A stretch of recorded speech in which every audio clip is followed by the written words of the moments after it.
As the school year wraps up for these athletes, that means one thing. It's time for summer baseball. And tonight, we welcome you to the Game Time Sports Game of the Week, brought to you as always by the great people over at On the Radar Sports. Tonight, we feature a 14U baseball matchup, Philly Select League baseball matchup between the Philly Bandits and the Buxmont Hitmen. Hello and good evening as we welcome you inside our broadcast booth here at the beautiful Barness Park. My name is Brendan Flato, and alongside me tonight, two guys who know a little bit about playing baseball at the next level. It's Frankie DeSimbrino, who's headed to join the MAC champion DeSales University squad next year, and Dax Kaplan, who signed to play with the Liberty League champion Rochester Institute of Technology, better known as RIT. And gentlemen, as we mentioned before, this is a very intriguing matchup tonight that's just about to get started between the Philly Bandits Black and the Buxmont Hitmen. Yeah, Brendan, it's going to be an interesting one here tonight as both of these teams are on the second day of a back-to-back. You know, it's always tough. Some of these guys are still in school. It's a long day. They're out in the heat. But we'll see what we're in for here tonight. All right, and that first pitch goes high here as we get started.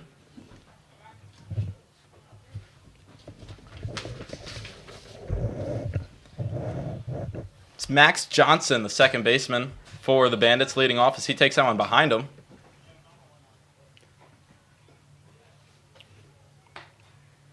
See if we can find that first strike here.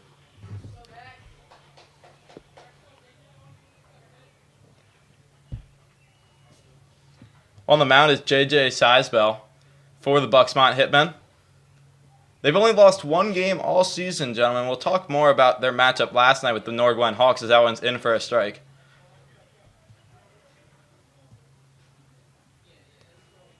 Max Johnson had a strong night against the Boilermakers last night for the Bandits. He's looking to carry on some of that momentum here. He fouls one back towards our camera.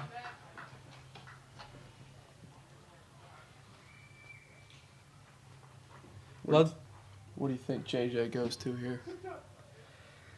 I don't know. Let's see if he goes to a put-away pitch, maybe a curveball, maybe a slider. We'll see what he's got in the bag here as the 2-2 offering is fouled. Love to see him filling it up after starting the game 2-0. Looking to win this battle right here. Sometimes it's tough for a starting pitcher to command the zone early. Maybe you just got to get two out of your system quickly and then can kind of lock in on the zone as count stays 2-2 to Johnson. The 2-2 pitch from Zybel is swung on and missed. Strike three, and Max Johnson will take a seat as Zybel has one out.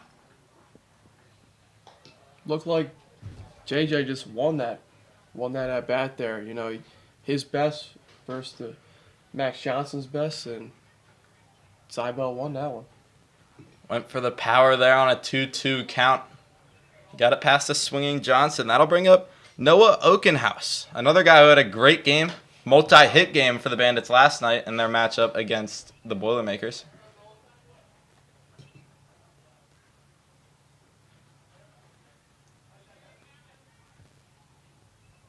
Zybel comes set. The 0-1 is taken on the outside corner. That's going to be a strike, and it's a quick 0-2 hole for Okenhouse. We're going to have to battle right here and make him work. He's working ahead. He's doing a good job of it right now. The pitch fouled off by Okenhouse. It's a good job protecting there with two strikes. You know, as a batter, we're always taught to get wide, choke up, and shoot it the other way.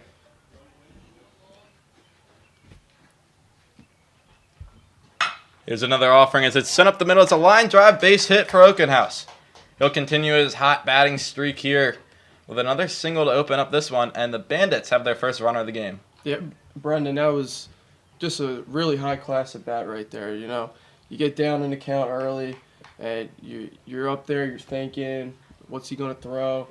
Looked like there, Okenhouse just stayed relaxed, stayed confident, and drove that pitch right up the middle. Very good piece of hitting. We'll see now how Zybel does out of the stretch as that first pitch runs high.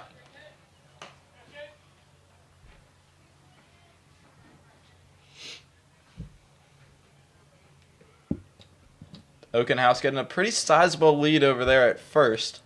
Doesn't necessarily look runnerish at the moment as that one is skied into the area. It will go foul over the dugout. And a 1-1 count here.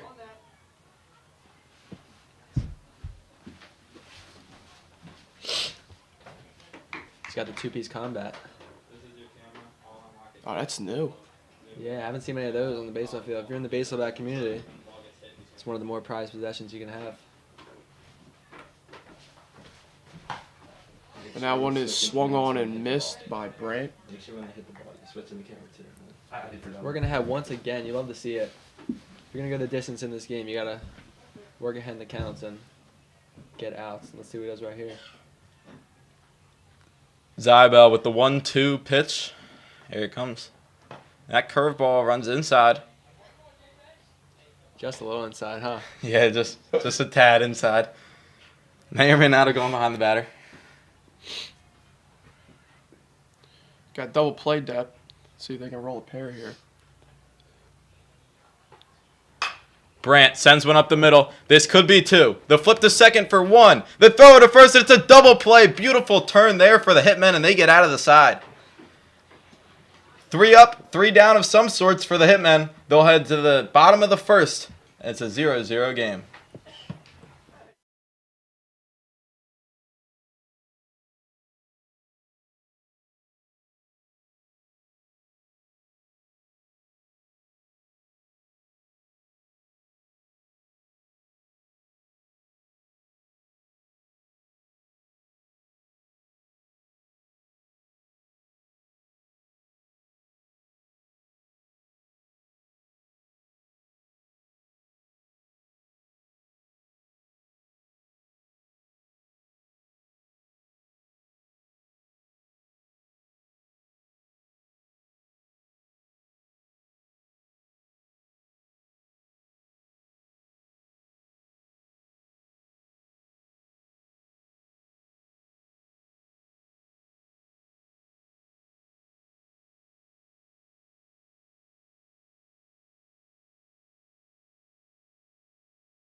All right, and welcome back here to Barness Park.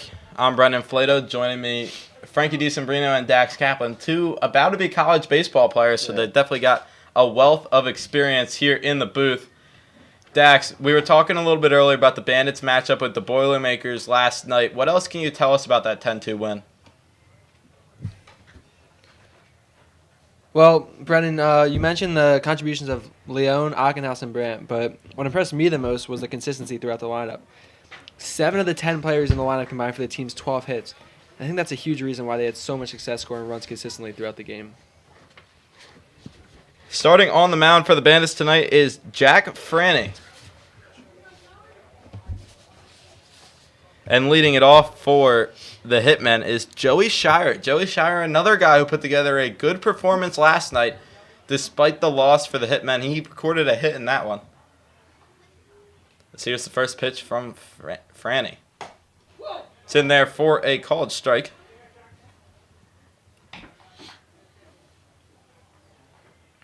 I know both you guys are, big bat guys. What do you think of this one? This pink one. It's interesting. I've seen the tank. I've seen it a couple of times, more so with because I've got a brother who's 14U as well. I see it a lot in his games. I started noticing 13U. I guess that's the new BB core bat that the 13, 14 guys like to buy. Yeah, looks cool. That one is fouled off.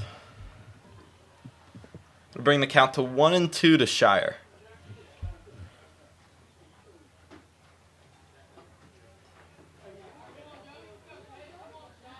Shire, the right-handed leadoff man for the Hitmen. Look for him to try and get on and maybe use his legs to advance some bases as that one's inside with the curveball.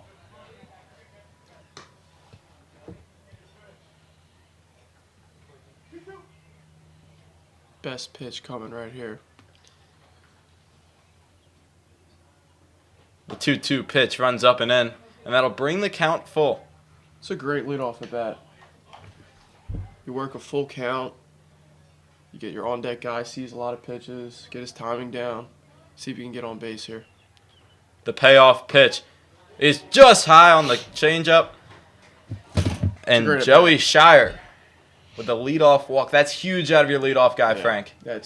I led off this high school year, and nothing gets the boys going more than a long leadoff at bat. It ends up with you on base, man. That was a high competitive at bat. That'll bring up Zybel, the starting pitcher for the Hitmen.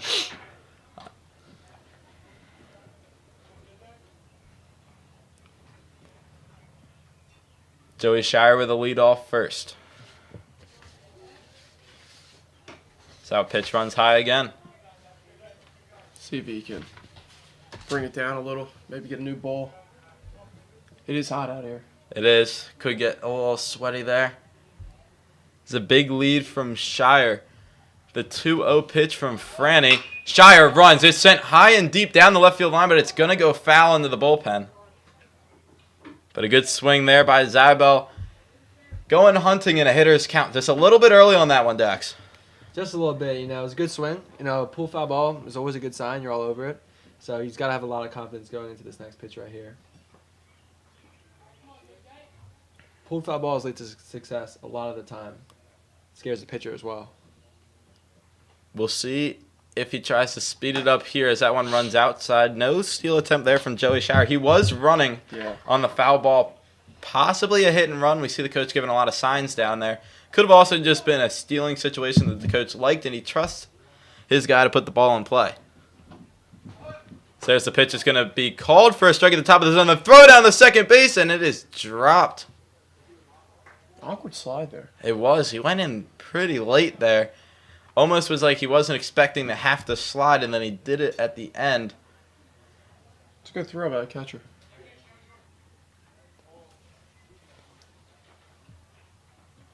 So the 3-1 is taken outside, or the correction, the 3-2, the payoff pitch was taken outside. It'll be another walk here to start this inning for the Hitmen.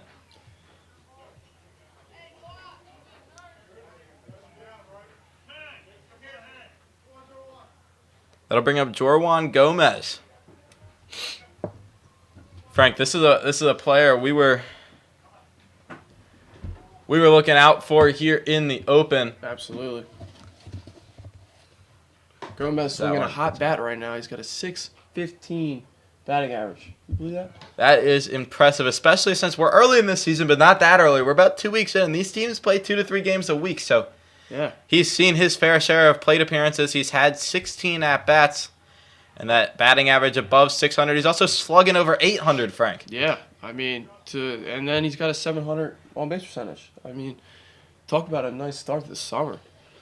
This is definitely a Hitmen team that can get on bases. Shire takes off. It's a beautiful hit and run. He'll turn and head home. He'll be safe. And Jorwan Gomez with an RBI single to get the Hitmen started here in the first. Talk about being locked in. That was awesome. And obviously, Frank, you hit leadoff a lot for the SCH squad this year at high school. Dax, you were hitting behind him a lot. You guys have been a part of some of those hit and runs. How important was that execution for the Hitmen? Yeah, it confuses the defense. Puts them in the wrong spot, and you can take advantage of it. To your point, it was almost like the third baseman went over to cover third. Well, he did go over to cover third. That left the hole wide open. I'm not sure if that ball would have been fielded anyway. Maybe it would have been a chance for an infield single for the speedy Gomez, but... Yeah, it just opens the gaps. And great execution.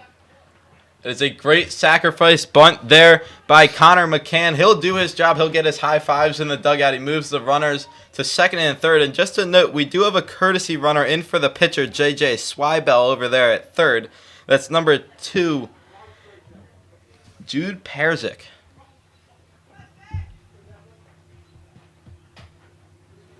So now up Declan Kiley. Kiley takes a look at the first one outside. 2 men on here. Looking to drive something. For Franny, it was the 2 leadoff walks that kind of hurt him there. He's been doing a good job of getting the ball in play. He got a ground ball from Gomez. It just happened to reach through, as that one is a called strike. And then, obviously, the sacrifice bunt moves over the runners, but it just shows how important it is for the top of your order to reach base any way possible, and for the pitching staff to limit the walks. So that one's grounded over towards short.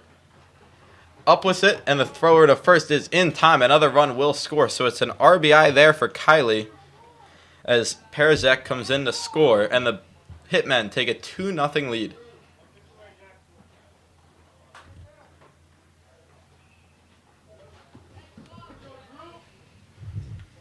Yeah, it's just as much as McCann. It's a run. Sacrifice for the team, moving the guy over.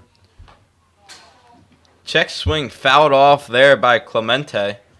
Just a great show of selflessness. And that's something that goes a long way in the dugout.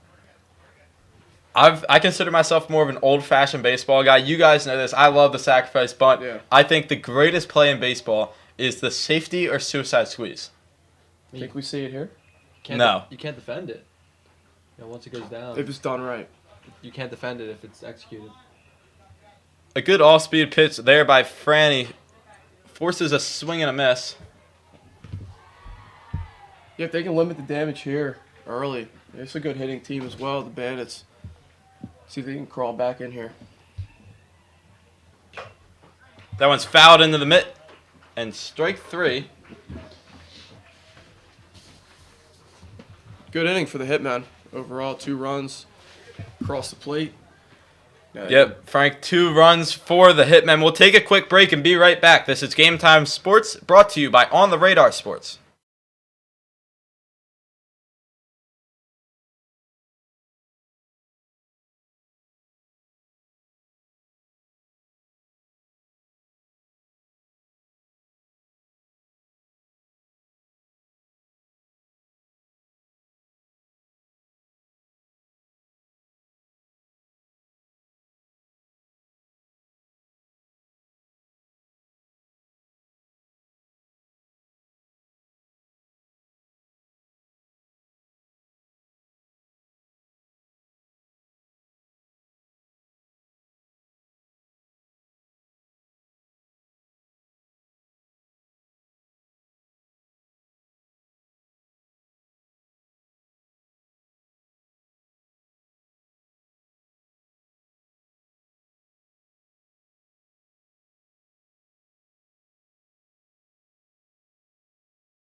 All right, and welcome back to Game Time Sports, brought to you today and always by On the Radar Sports. One passport, unlimited possibility. That's On the Radar Sports.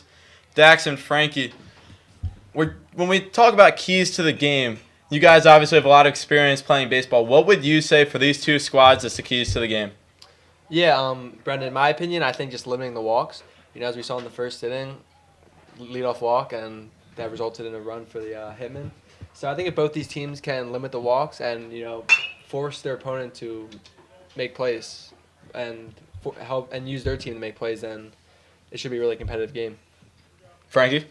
Yeah, I think anytime you can control the baseball and limit extra bases, whether it be errors, like Dax said, walks, you have a good chance of winning. So that one is sent deep to center field. It'll bring the center fielder back. He'll get under it and make the catch. That was the ever-dangerous Jake Bonko. And Dax, you saw him playing last night. He's a guy, he had a ground rule double into the trees at Happer Horsham's JV field. He's also got a home run this season. Dax, as a self-proclaimed and now proven power hitter yourself, hitting a home run at 14 years old, how impressive is that? So hitting a home run at 14 years old, how impressive is that for a 14-year-old? Is that a guy who's hit for power before in your career? Yeah, I mean, that's incredible. I mean, I didn't hit my first home run on the big field until I was 16, actually. My sophomore year of high school. We're talking about 8th graders here going the freshman year. I mean, just look at the kid. He's got the power, he's got the strength, and the physicality, and it's pretty incredible. We'll bring up now Tyler Waterfall. Waterfall, another guy, recorded a hit in the win over the Boilermakers as he skies this one into the infield. Coming in is the third baseman. He'll make the catch. That's Connor McCann. And 2 quick outs here through the middle of the Bandits order.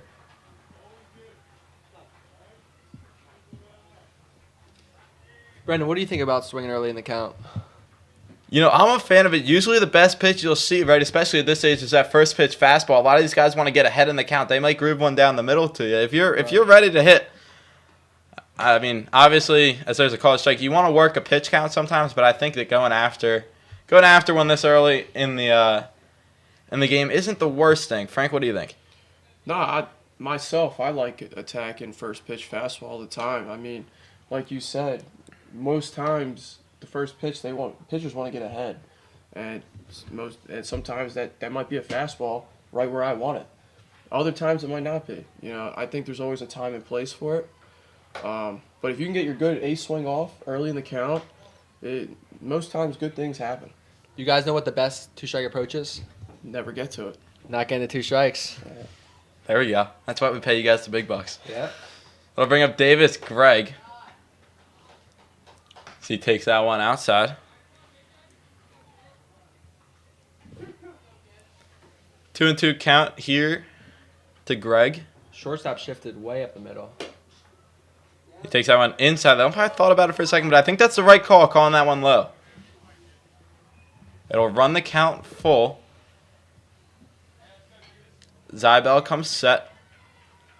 And the payoff pitch is grounded foul.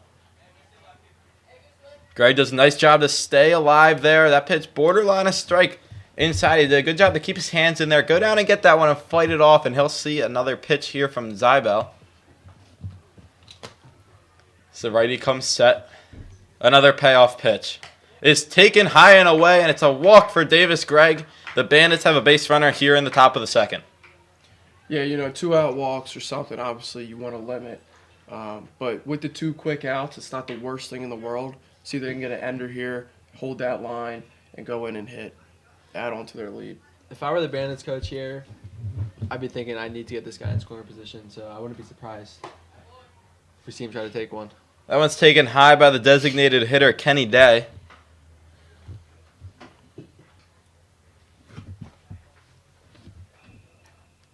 Gregg leads off first. Doesn't get too much on the lead, so he's probably not taking off here as that one is fouled away. Yeah, with 2 outs, you're down 2-0. Your run technically doesn't matter that much. So you don't want to make that 3rd out, that second base. So it's getting that good secondary lead and running on contact. Most times not, you'll be successful if the pitch falls. Gregg sends this one to the shortstop. He'll come up, throw it over to first, and retire Day to end the inning. 1 man left on board for the Bandits. We'll head to the bottom of the second. It's the Buxmont Hitmen 2, the Philly Bandits, nothing. And before we head to the bottom of the second inning, let me tell you about the great people over at On the Radar Sports who are helping athletes and families take control of their sports journey. With your free athlete passport, you can manage your recruiting journey, connect to exclusive baseball exposure experiences, track your development and performance metrics, discover showcase opportunities, and much more. Whether you're working towards your next season, your next team, or your dream college opportunity, On the Radar Sports gives you the tools to stay connected, informed, and ready every step of the way. Activate your free athlete passport today at otr-sports.com. Again, that's otr-sports.com. On the Radar Sports. One passport, unlimited possibilities. We'll take a quick break here in between the second inning. It's the Buxmont Hitmen 2, the Philly Bandits, nothing. You're listening to Game Time Sports, powered by On the Radar Sports.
And welcome back in here as that first pitch runs outside.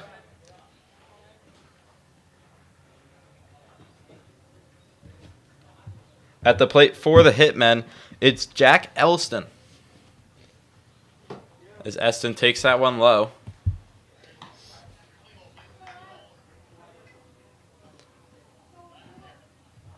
Franny in a 2-0 hole here. As he catches the corner there nicely to make the count 2-1.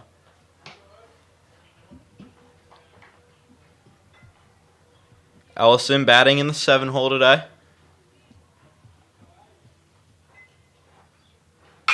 As he lines one towards second base.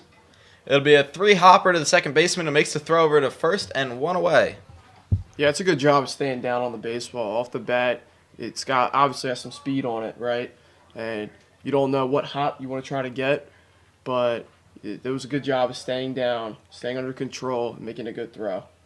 Yeah, that was the leadoff man, Max Johnson, making the play for the Bandits.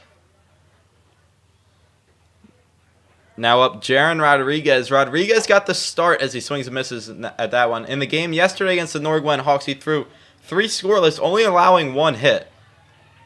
So definitely an impressive outing for him. As we mentioned, that Norgwen offense has just been dominating everyone. They've put up almost 20 runs in a lot of their games. The Hitmen, though, they held them to 7. Yeah.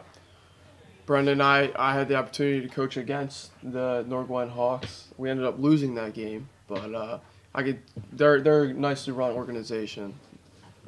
For sure. We'll have a chance to see them as we continue our Philly Select League coverage throughout the season, as that one is on the inside part of the plate for a strike. I believe we've got Norgwen versus...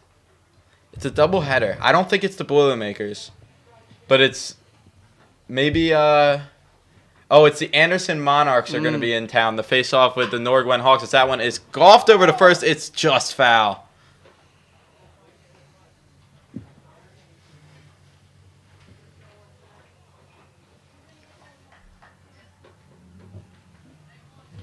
So a 1-2 count here as Franny works against Rodriguez, one of those two-way players for the Hitmen. Although when you're 14, a lot of these pitchers also hit. As that one is 1 hopper back to the pitcher, Franny. He'll throw over to first and retire Rodriguez, and 2 quick outs for the Bandits. Seems like Franny's starting to settle in here on the mound after a shaky first inning. Back way long time ago when I was a pitcher, I think I walked the first batter every single time, and then I would just be locked in throwing strikes. And usually they would hit the ball all over the field, but yeah, I would be throwing strikes after that first walk. So that one's a called strike. You know, I never pitched. What do you think it was? Nerves? I don't know. I mean, maybe you're just such a great shortstop that your coaches over at Glenside were so scared to take you out of that spot.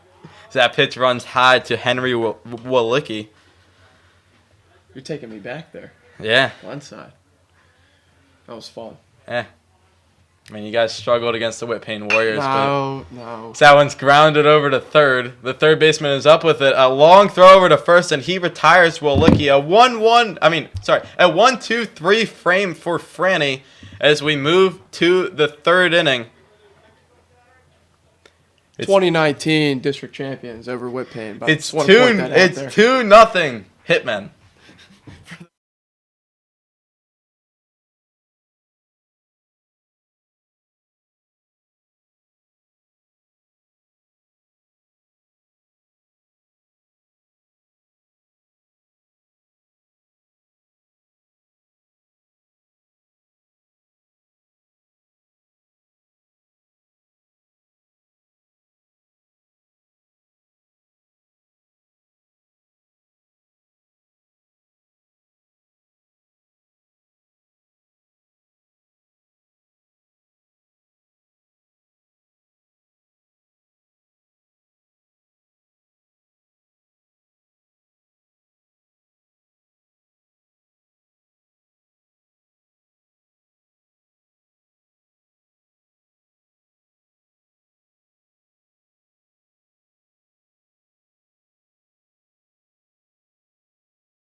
Welcome back to beautiful Barnest Park. My name is Brendan Flato. Joining me, the DeSales signee Frankie DiSembrino and the RIT signee Dax Kaplan.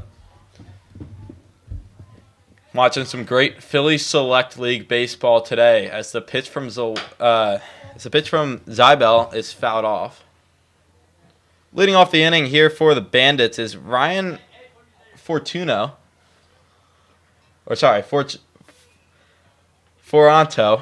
Sorry. So that one is fouled off again by Foranto.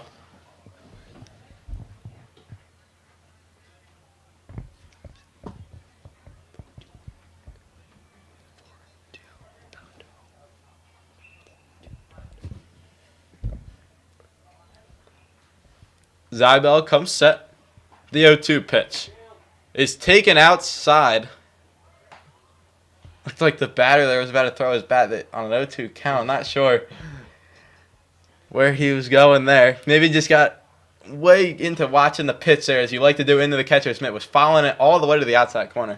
As he grounds that one off the plate, it's going to be an easy Sunday hop for the shortstop. He'll throw over to first, and it's not going to be able to be dug out by the first baseman. There's a shortstop.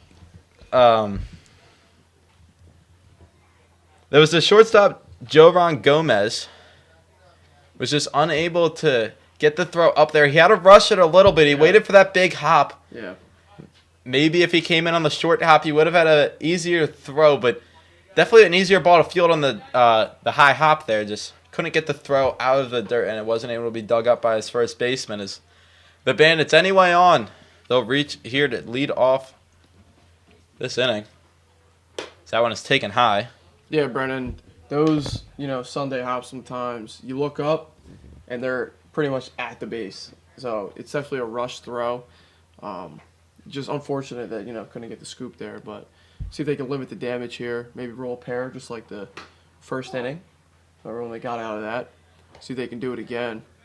Yeah, we'll see. We've got the left fielder, JT Schwartz, up.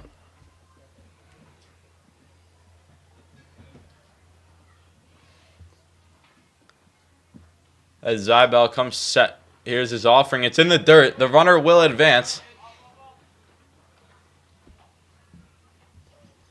You love a ground ball to the right side here. Get him over. Get him in with less than 2 outs. It's always the leadoff walks and the leadoff errors that end up scoring. We'll see if that's the case here. Zybel fires that one up and in.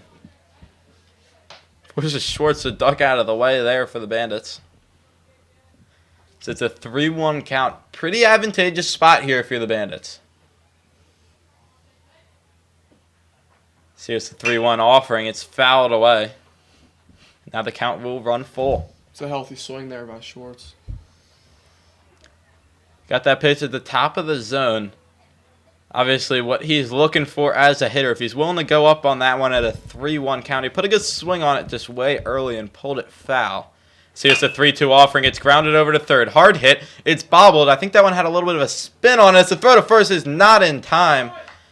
Tough ground ball there. It looked like it hit in the dirt. Maybe caused a divot and was spinning weird. It looks like he kind of palmed it. Just missed the center of the glove. Maybe he was focused on the runner on second base and took his eye off of it. Started trying to look that runner back a little early. Didn't follow the ball into the glove. I guess, Dax, you play third base here and there, so you definitely know as a square for the sacrifice bunt won't matter as that pitch is in the dirt and the runners will advance anyway. It's Jonah Shuttleworth, the right fielder here, batting for the Bandits. He showed for sacrifice bunt there on the first. Wisely pulled off as that one was in the other batter's box and low. It advanced the runners anyway on the wild pitch. We'll see if he squares again. He will. Runners on second and third. It's a safety squeeze, and he bunts it foul. We were talking about it earlier. The best play in baseball. We almost saw it there, although not a huge lead over there at third. So this could be one of those situations where you're more bunting for a hit, and then obviously if you can advance the runner from third to home, you'll take it. But with a third baseman right there, I don't know how you're going to be able to do much. It's a beautiful bunt down the first baseline. The pitcher, Zywell, will pick it up and throw over to first. An interesting decision there by the Bandits. He did a good job to get the bunt down the first baseline, but then the runner never even thought about advancing home. So an interesting one there for the Bandits as they basically give away an out. Yeah, it's a head scratcher there. I'm not gonna lie.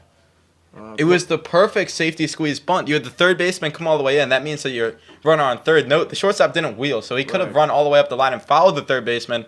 And then with the bunt down the first baseline, that's easy for him to score. Beautifully executed there by Shuttleworth, but no runners come in, and we return to the top of the lineup for Max Johnson with one away. It looks like Shuttleworth is, talking to his coach about what happened.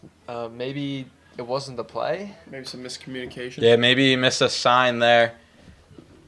If you're for, But still, you have to believe that might be the case because the runner on third never even thought about advancing towards home. If you're Fortunato, you gotta get one As more. Johnson skies one in the left field. We'll see if the runner tags. He will. The catch is made out in left.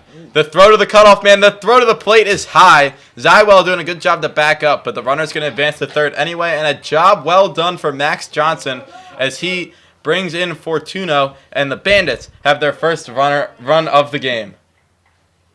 Yeah, like we said earlier, just controlling the baseball. When a ball gets away from you, you're liable for the opponent taking extra bases, and that's really the moral of this inning right now. It's the story of it.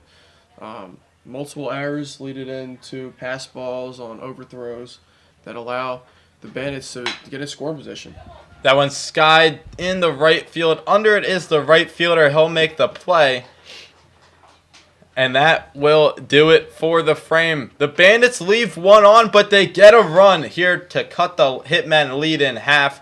We'll head to the next half inning in just a moment. You're watching Game Time Sports, powered, as always, by On the Radar Sports.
Back on the mound here for his third inning of work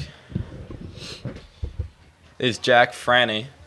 As his 0-0 offering is in there for a strike. Got a good game here. Batting here for the Hitmen is Rocco Castor. As he looks at that one in the dirt. Count runs even.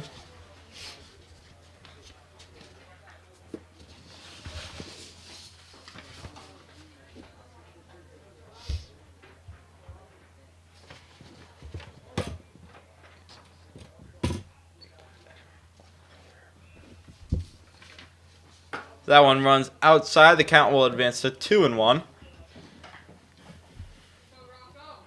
Rocco Castor batting in the 10th spot for the Hitmen. They're batting 12 today.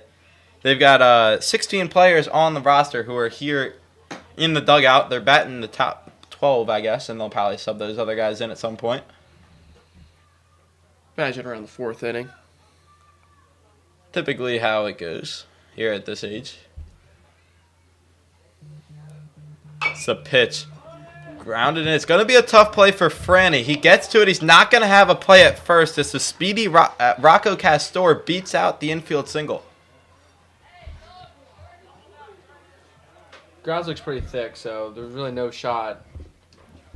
Yeah, we've seen a couple ground balls be hit really hard today, but they just kind of died in the grass. It is nicely cut, though. But, yeah. There's no shot for Augenhaus to really make a play on that one. It's just that's just the game of baseball there. Augenhaus, the third baseman here for the Bandits. But he's playing all the way up. You know, the grass looks thick. Not going to come at him super hard. Yeah, we saw those 2 ground balls over to third. They were hit pretty hard off the bat, but then by the time they made it to the fielders, they weren't moving with the same velocity. As here's the pitch. It's on the outside corner for a strike.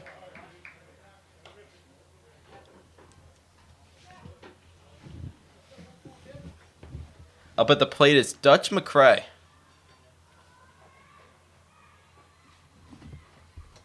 McCray down 0-2 as Franny steps off, looks back the runner to first.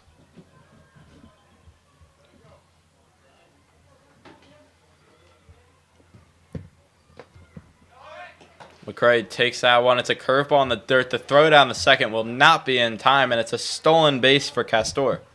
It's a good play by the catcher there, even though they didn't get him. Might have prevented him to get the third there. Yeah, you never know where it kicks off the fence.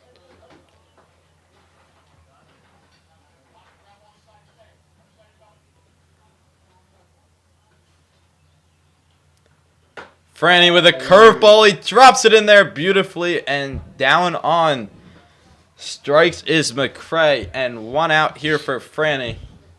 So we'll take another look at that one. It's a beautiful little curveball there. Threw him the Uncle Charlie. Caught him looking fly. Not too many backwards Ks for the Hitmen last night. They only struck out 3 times.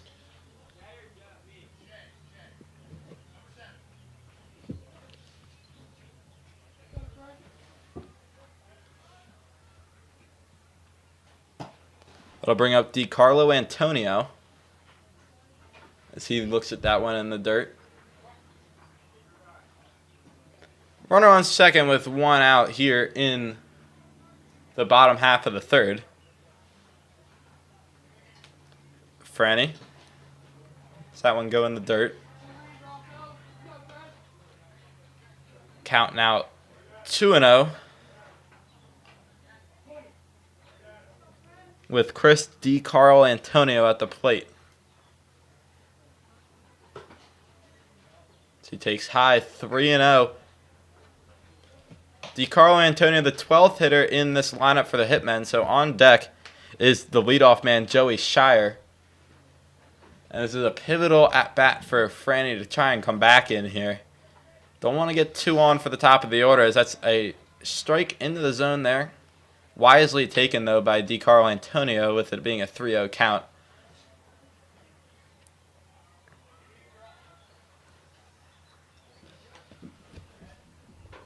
The 3-1 is taken inside, ball 4, and runners are on first and second here for the Hitmen.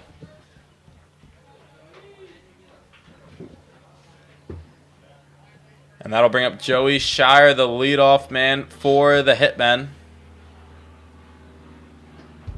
Franny out there on the mound catching his breath. He's got 1 out here to work with.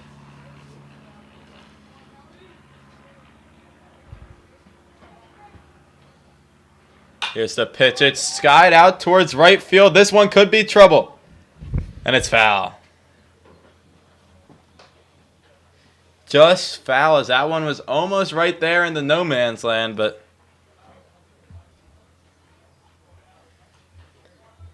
possibly a break there for Franny, although I'm not sure the run would have scored, because it would have been interesting to see how far off the bag he was. I wasn't exactly looking. You'd think there, though, where it would be a very difficult play for the right fielder to catch that ball, but he's halfway, but who knows. So that one's taken outside. Yeah, I mean, the outfield, they're straight up. They're in a little bit, so left field in more than right field, probably. But yes, they're definitely in. Right. Fence says 305 to left. You guys were talking about it earlier. You might be putting that in the question. This field looks like it's pretty far, and even if it is 305, this field definitely seems like it's going to play deeper than that. Yeah, the gaps look they jet out a little farther back, I'd say.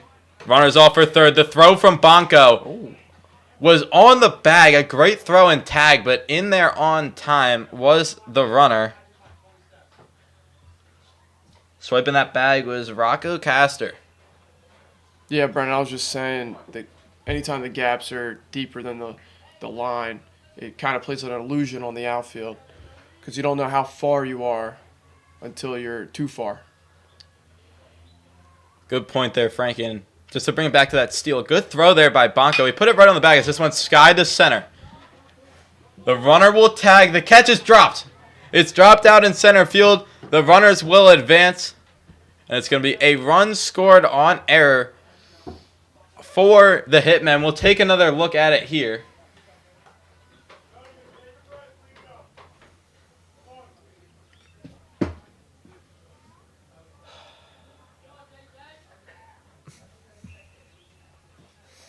As it'll bring up J.J. Zybel, the starting pitcher for the Hitmen.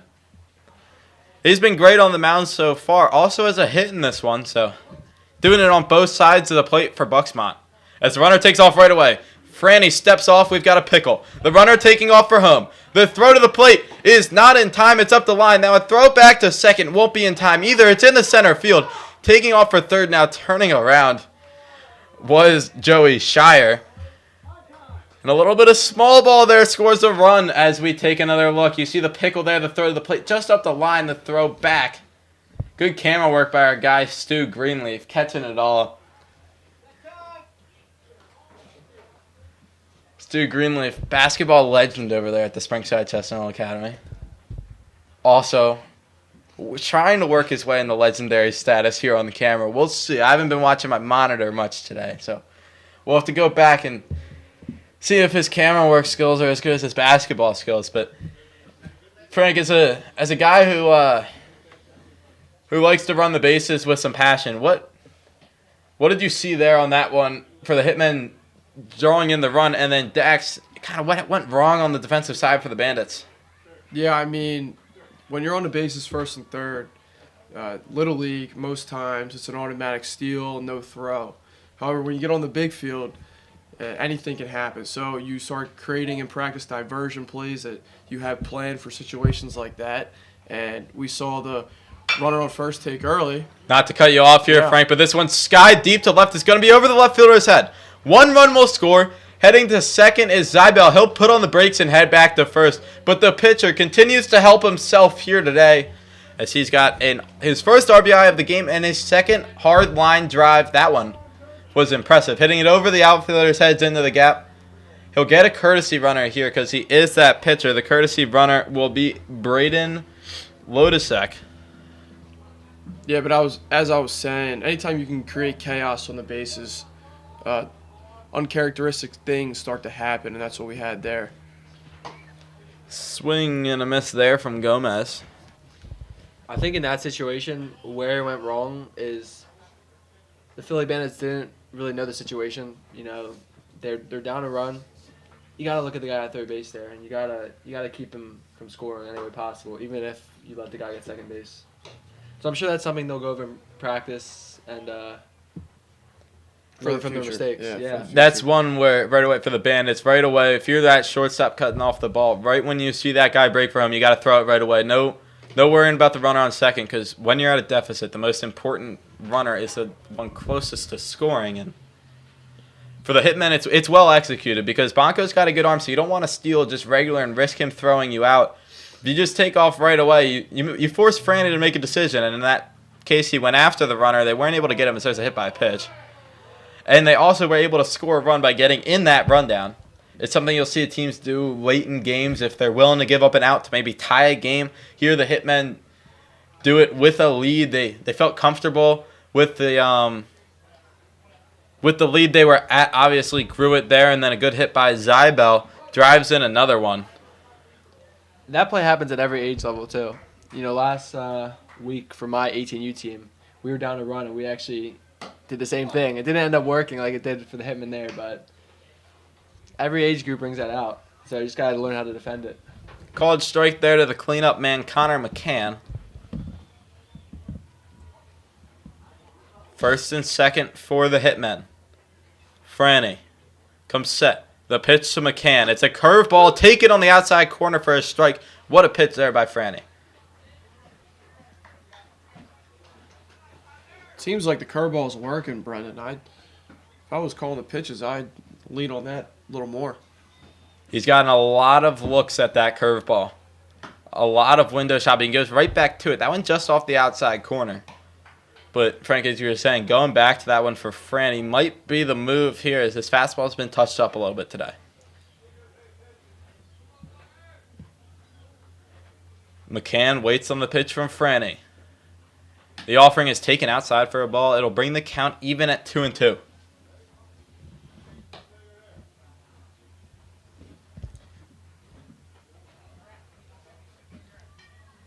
These curveballs aren't missing by much. We'll see if he keeps using it. Low to sec on second. Gomez on first as that one is a called strike 3 at the bottom of the zone.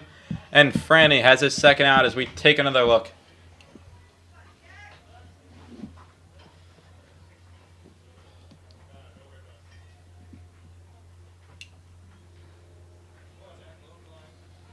That might be one of those pitches, you want to tap the helmet twice. But this age group, we don't really have that technology. It's that pitch called for a strike. I will say, though, the umpire has been very consistent all day. He's been calling that pitch. So as a hitter, you got to be ready to swing at it. It's a borderline strike, and he's been calling it all day. You got to be ready if you're a batter.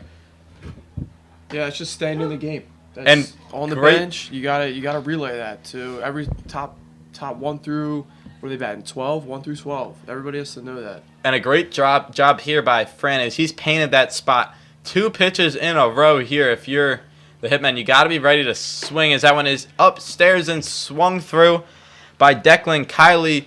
And Franny retires the side. We'll head to the top of the 4th.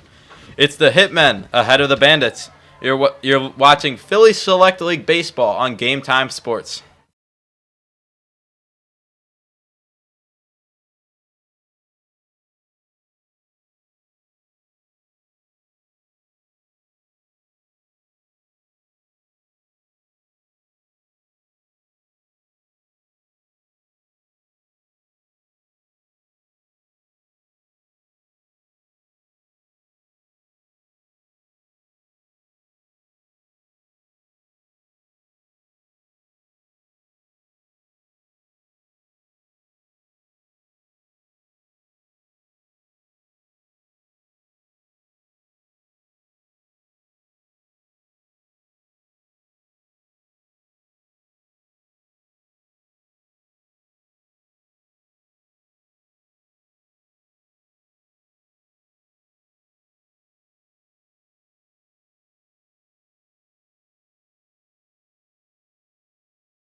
Welcome back here to Game Time Sports. Today's Philly Select League baseball game is brought to you by On the Radar Sports. On the Radar Sports, one passport, unlimited possibilities. Check them out at OTR-sports.com. That's OTR-sports.com and activate your free athlete passport today.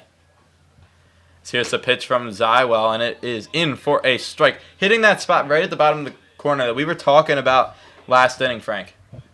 Yeah, I mean, he's living there, and it's outside corner, low and away. It's always a tough pitch to really just throw your hands at. So early in the count, not surprised to see them not offering at it. But like we said earlier, once you get the 2 strikes, you have to be ready to expand and take that pitch the other way.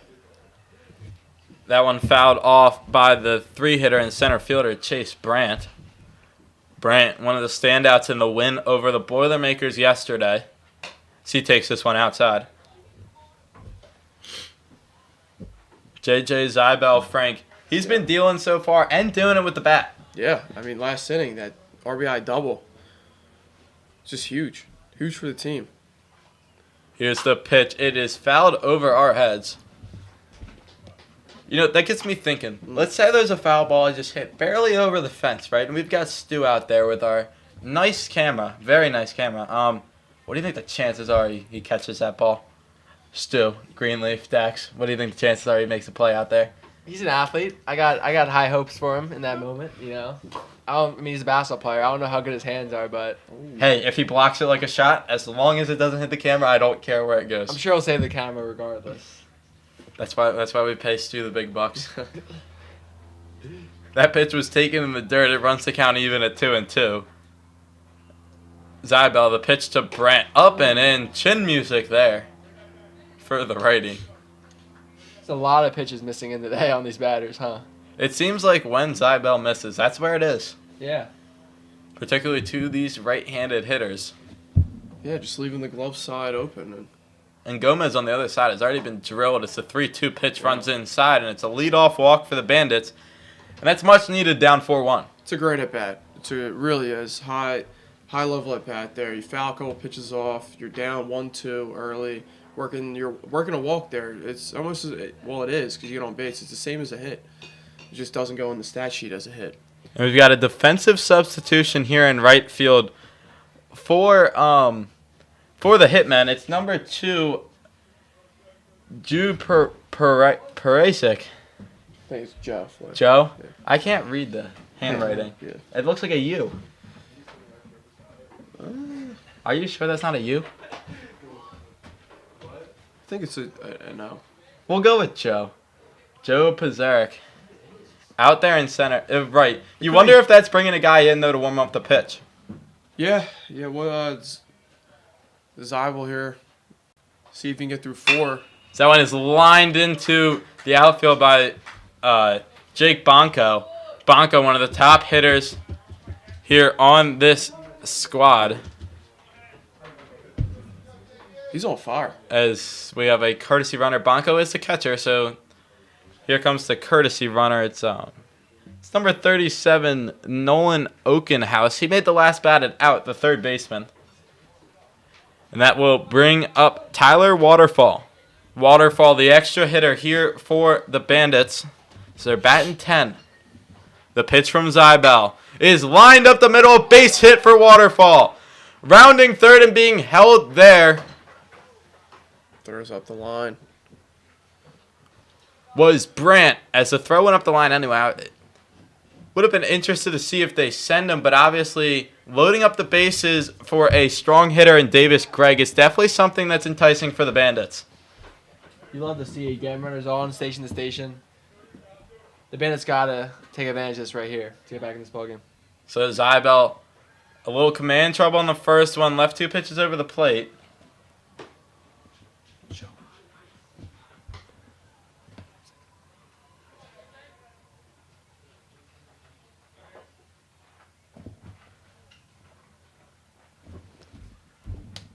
Here's the pitch. Fouled away by Gregg.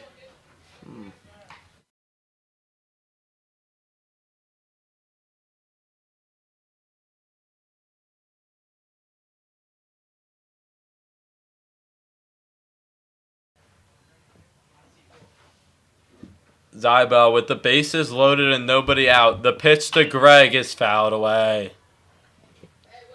That'll bring the count to 1-2. Zybel's doing a good job working outside, working away from the lefty.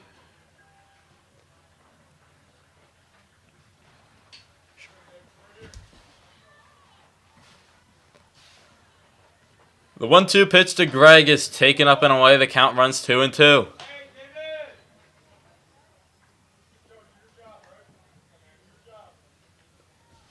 Instructions from the coach, do your job. With the bases loaded, Davis Gregg on the 2-2 count, the pitch taken outside, the count's full.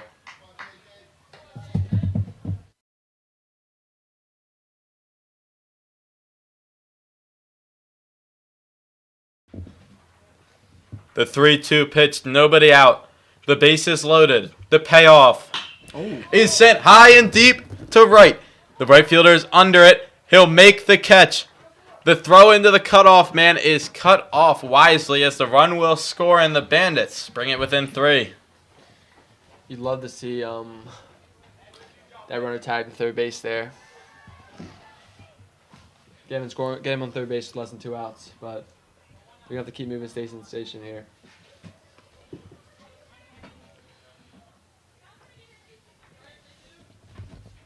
So now at the plate, Kenny Day for the Bandits. Zybel got his first out of the inning, and he gets a strike there to start off Day. It's a good swing by Day. Rocking a different jersey than the other teammates. Hey, I wonder if he's a call-up or something. Or a guest player. Maybe just doesn't have the jersey. That too. See fouls that went off his foot. That doesn't feel good.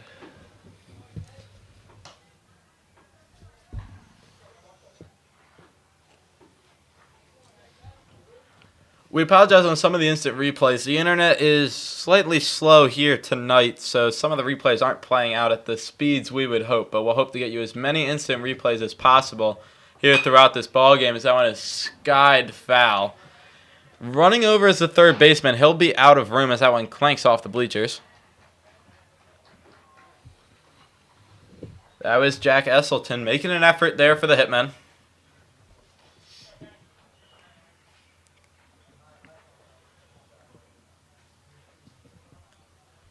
The 0-2 pitch here from Zywell.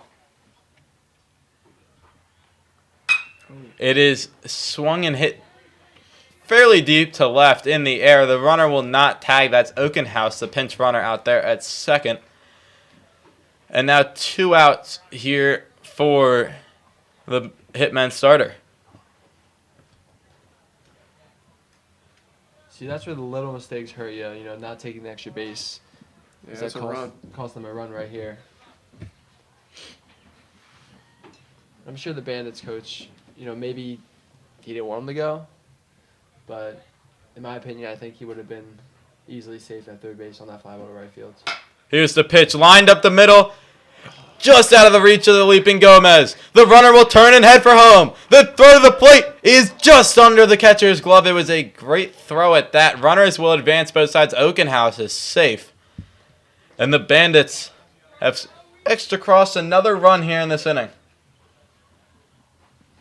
Yeah, that was a great throw by center fielder there. Just unfortunate. Took a weird hop on the edge of the grass there. Made it tough on the catcher. Yeah, and a good effort there by Gomez, leaping up to try and make that play. Shortstop just tipped off his glove. And the Bandits are in business here with 2 away in the 4th as that one is taken high.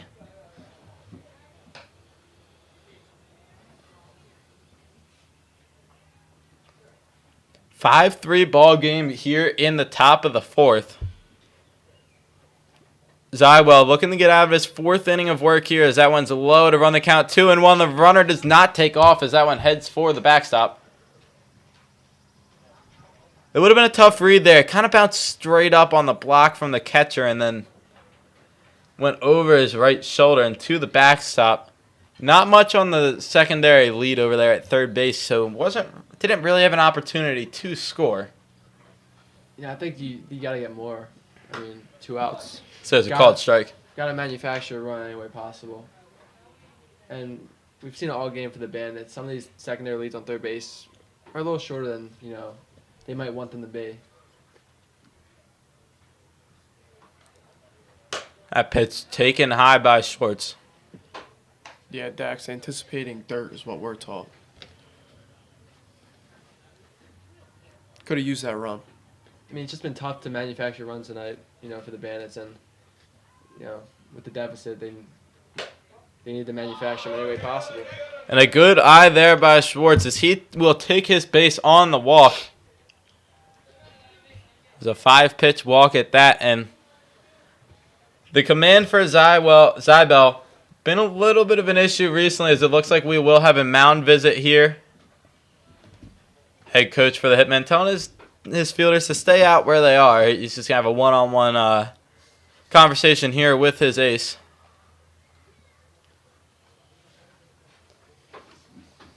What do you think he's talking about, Brandon? Probably saying, calm down. You've been pitching great all day.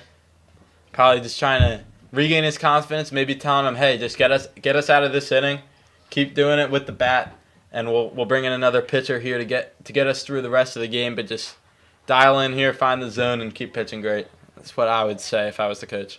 He's at 67 pitches right now, so Maybe if he can get out of this inning quickly, as that one's lined over to first, and it's snared out of the dirt over there by the first baseman. It's a great play. That was a very good play because he had to catch that ball with the runner right in front of him. Yeah. If that gets by, that's a tie game. That's Jaron Rodriguez over there at first making the play to get the Hitmen out of the inning. The score is 5-3 Hitmen. They keep the lead. Zywell is through 4 on the mound. We'll see Franny come back out for the Bandits. But before that, let me tell you about On the Radar Sports, who's helping families take control of their sports journey.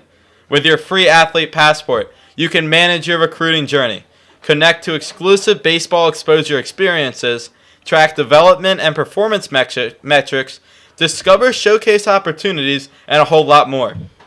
Whether you're working towards your next season, your next team, or your dream college opportunity, On the Radar Sports gives you the tools to stay connected, informed, and ready every step of the way. Activate your free athlete passport today at otr-sports.com. That's otr-sports.com. One more time for good measure, it's otr-sports.com. On the Radar Sports. One passport, unlimited possibilities. We'll be right back here on Game Time Sports. You're watching Philly Select League Baseball, brought to you by On the Radar Sports.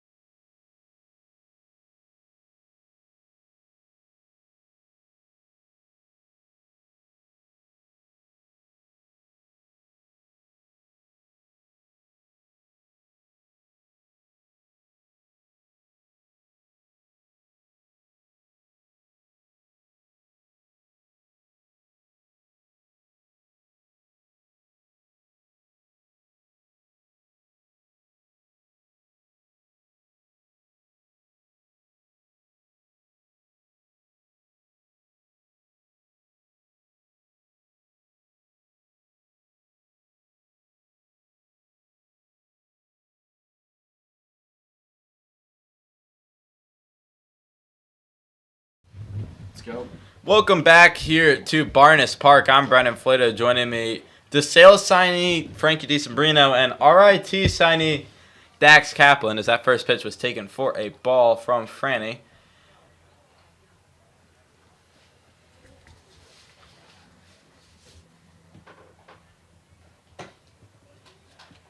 Another pitch taken for a ball.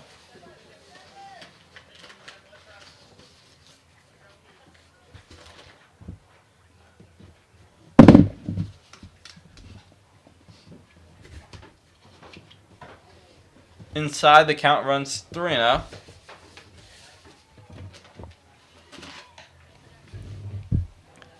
At the plate here, number 27, Andrew Clemente for the Hitmen. He's another guy swinging the tank bat that we talked about earlier. Seems pretty popular. Yeah, it does, especially amongst this age. But he's not going to have to swing it here as he walks on 4 pitches. That'll bring up Jack Elston.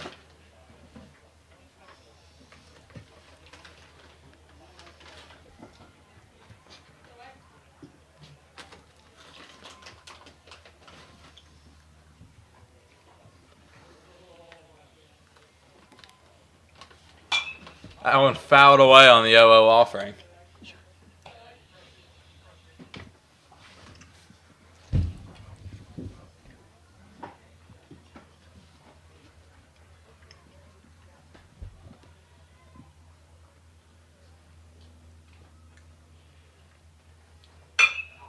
That one skied towards center. Will be fairly routine for the center fielder as he makes the play.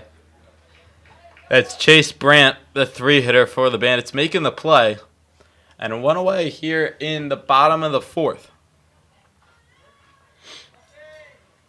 Boys, we got a good jersey matchup today, I think. I like it. I like the all grays. It does throw you off a little bit with the Hitmen being the home team wearing the all gray, and the Bandits being the away team wearing the white pinstripes. But nonetheless, good uniforms as there is a called strike on the inside corner.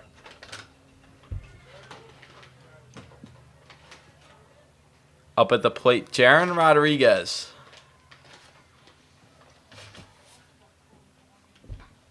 Rodriguez made a great play over at first base to close out that last inning. He now bats here with a runner on and one out as he takes that one for another called strike at the top of the zone, so the count runs 0-2.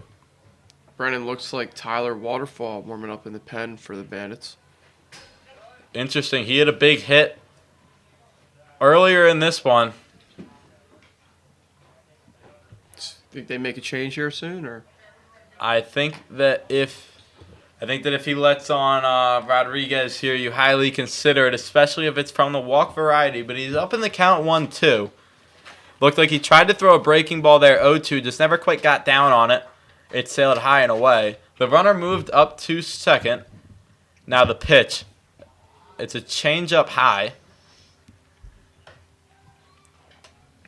And Franny's worked himself into a bit of trouble here with a 2-2 count and a runner on second base. He's got one down here.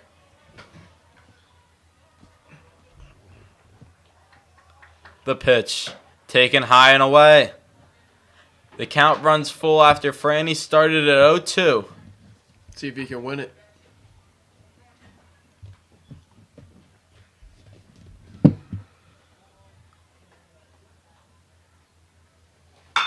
That one's golfed out towards short, and it's dropped in the air. It was a leaping attempt, a good effort there by the shortstop, Ryan Fortunato, but he was unable to keep it in the glove. Almost looked like he started running the second base before he caught that one as he tried to double up the runner who was leading off. Yeah, could have had two there. We've seen a lot of those plays that, players just, focusing on the next step of the play before completing the first one, catching, throwing the ball before you catch it, turning the double play before you even get the first out. And those are the types of plays that you just got to get one before two.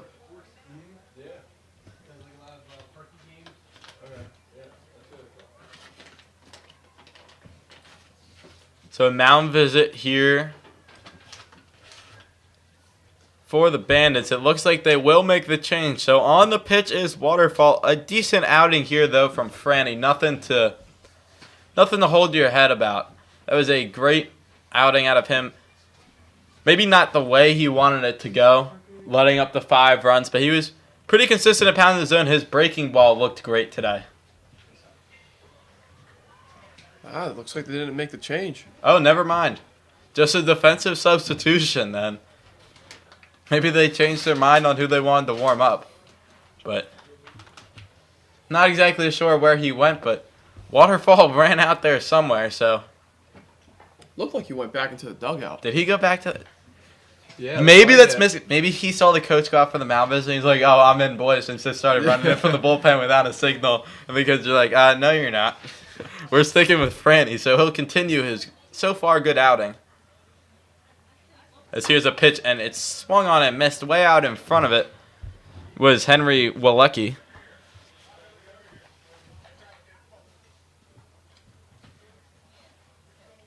The Hitmen having a tough time staying back on that off speed. That pitch spiked, and the runners will advance, taking a turn but not going anywhere.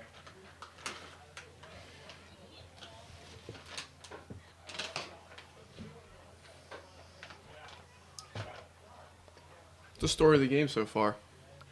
Taking the extra base on a overthrow or wild pitch. Particularly for the Hitmen.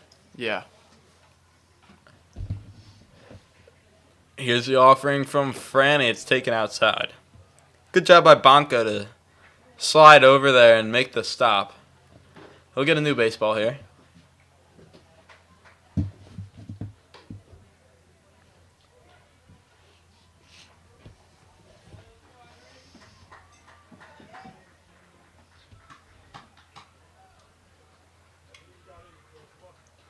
Here's the pitch from Franny. It is in there for a strike to Walecki. And he's got the count to 2-2.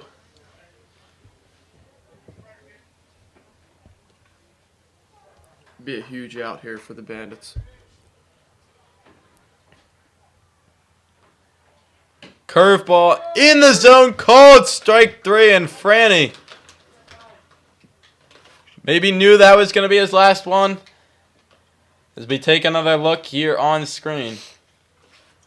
A beautiful breaking ball there, just dropped it into the top of that zone, and that will end his night on a high note for Franny as he'll take a seat with his Bandits team trailing 5-3 in the bottom of the fourth. A great outing there by the right-handed pitcher, Jack Franny. It'll bring on Waterfall, we presume, to pitch when we get back.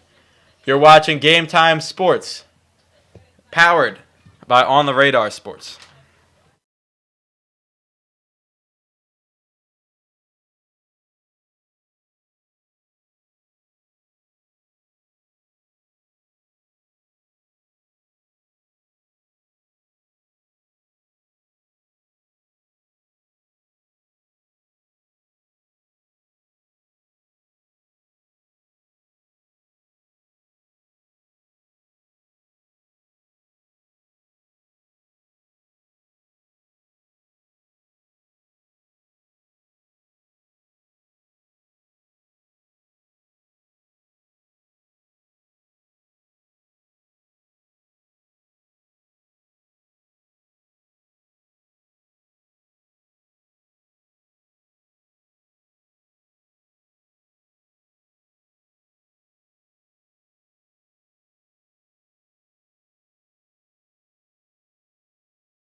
Welcome back here on Game Time Sports.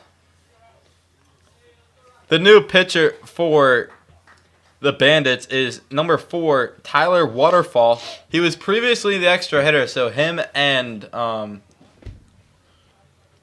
Jack Franny likely just switching positions here, although Franny was not in the batting lineup, so he's most likely done for the day. How about that standing ovation he got from all 6 fans? Yeah, it was great. Incredible, man. Love to see it. That one is pulled foul right to those fans that you were talking about.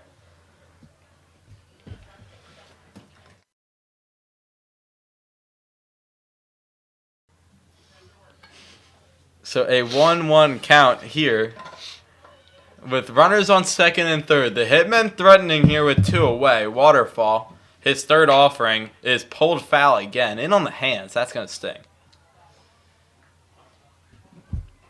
The batter, Rocco Castor.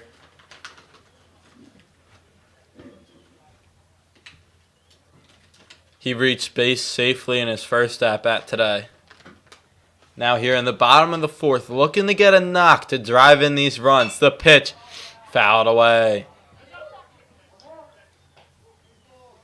So Waterfall also has a curveball in his repertoire. It's another good one, as we just saw it there.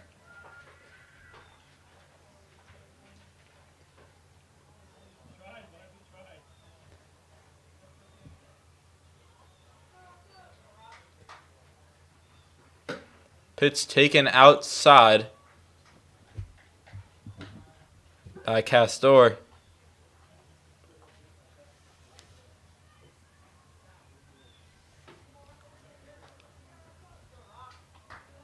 The count 2-2. Second and third, 2 outs. The offering from Waterfall is cut on and missed. Strike 3. He elevated the fastball and got the swing and a miss to get himself out of a jam. That's huge. We'll take another look at it here. Look at him elevating the fastball, getting the swing and a miss, and working his way out of the jam. One batter faced for Waterfall, one batter down. We'll take a quick break here on Game Time Sports, brought to you today by On the Radar Sports.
Welcome back here to Philly Select League Baseball and Game Time Sports, brought to you, as always, by On the Radar Sports. It's a 5-3 lead here in the top of the fifth for the Buxmont Hitmen, as that pitch is taken in the zone for a strike. New pitcher on the mound for Buxmont. It's number 27, Andrew Clemente. He replaces J.J. Zybel, who had a great couple of innings on the mound as that pitch is taken outside. You got through four now in the fifth, hands it over to Clemente. We saw Zybel start to struggle a little bit near the end of that last inning, so you had a feeling a change was coming, and onto the mound, as we mentioned, Clemente. For the Hitmen, it's a quick 3-1 count, though, that greets him to the leadoff man, Max Johnson. Johnson takes another one high, and he's got a leadoff walk.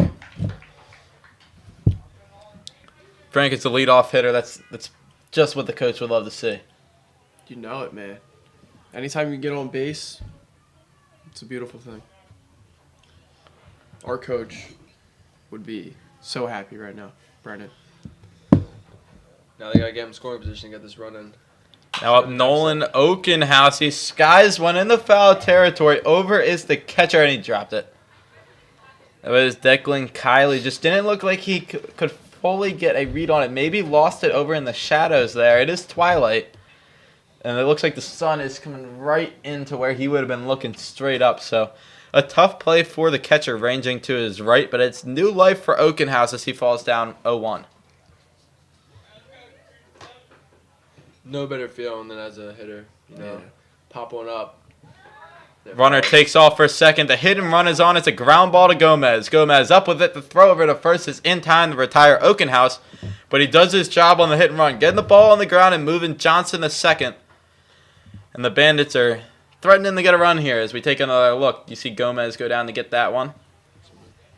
A nice throw over to first. A beautifully done hit and run job done for Okenhouse, as we mentioned. And that'll bring up the 3-hitter Chase Brandt. Another one of these guys on the Bandits squad who can do some damage at the plate. He's looking to do damage here with a runner on second. It's the speedy Max Johnson out there.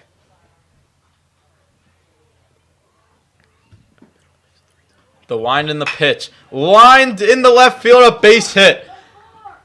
Johnson will hold it third. Now he'll take off as the ball got past the left fielder. The throw into the cutoff man. Johnson will score. And it's an RBI single for Chase Brandt. That's exactly what they needed. Only down 1 run now. They could tie this game out this inning. The run will score likely on an error. We'll see what the official scorers decide to do there. But left fielder just overran that one a little bit. Allowed it to get past him. And Johnson easily scampered home. As that will bring up the cleanup hitter, Jake Bonko. A guy who's proven he can put the ball over the wall already this season.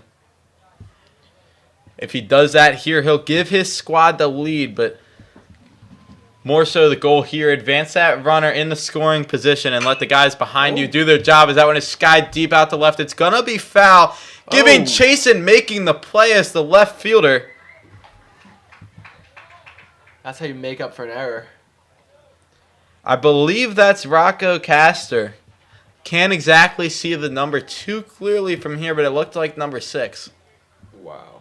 We'll see, Dax, if you want to check that. Yeah, it is Castor out there in left making the play. That's showing good range, Frankie. Yeah, I mean, he had a great break off the bat, and that ball had a good amount of hang time. He made the catch. It stayed in for him right at the wall. And, you know, Bandits looked to tag there, but a good throw in prevented that. Yeah, and you always want to go back to tag in a foul ball situation as the back pick is on, and he'll be in there safely. Because, you know, you can't advance anyway, so might as well go back and see if you can tag. Good job by the Bandits being situationally aware there. And a good drive into it by Bonko. Just a great play in the left, showing great range in the foul territory. Is now Tyler Waterfall, another back pick. This one won't be close. Looks like they weren't on the same page there. Even if they were, I'm not sure they would have had a chance. No, back to back. It's a little risky. So the pitcher, Tyler Waterfall, here with a 1-1 count as he grounds it over to Gomez, who smoothly picks it up and fires over to first on the run to retire the side.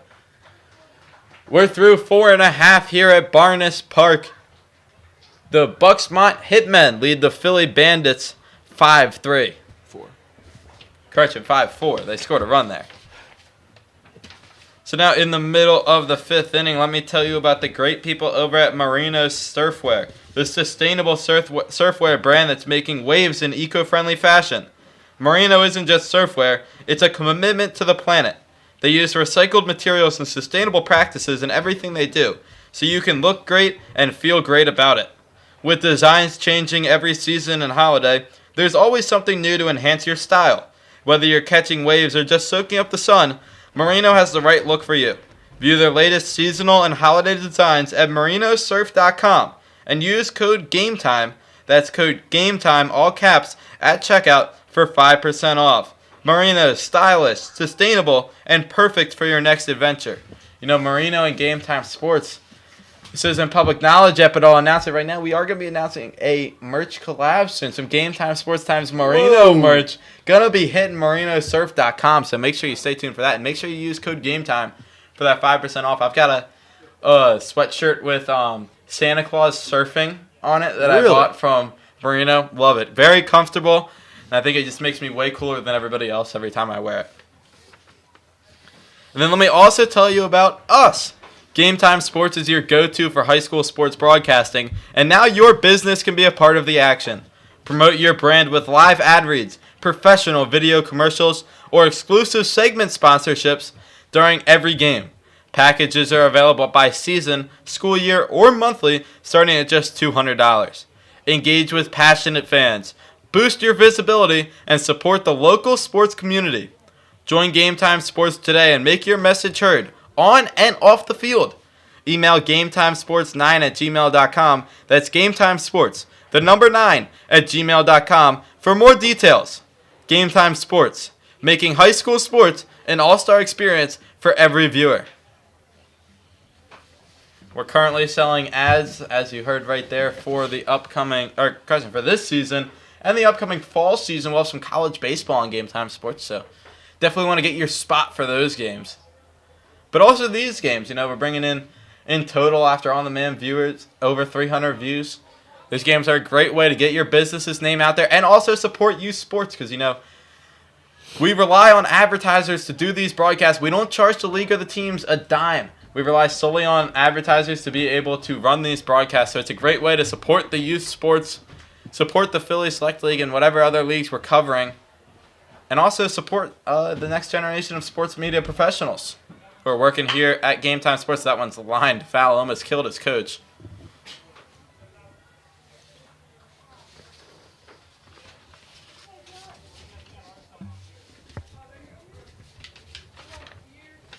Make sure to email GameTimeSports9@gmail.com to get your spot on our advertising list, or just send us a DM on Instagram. As there is a strike 3 swinging, a good pitch from Waterfall.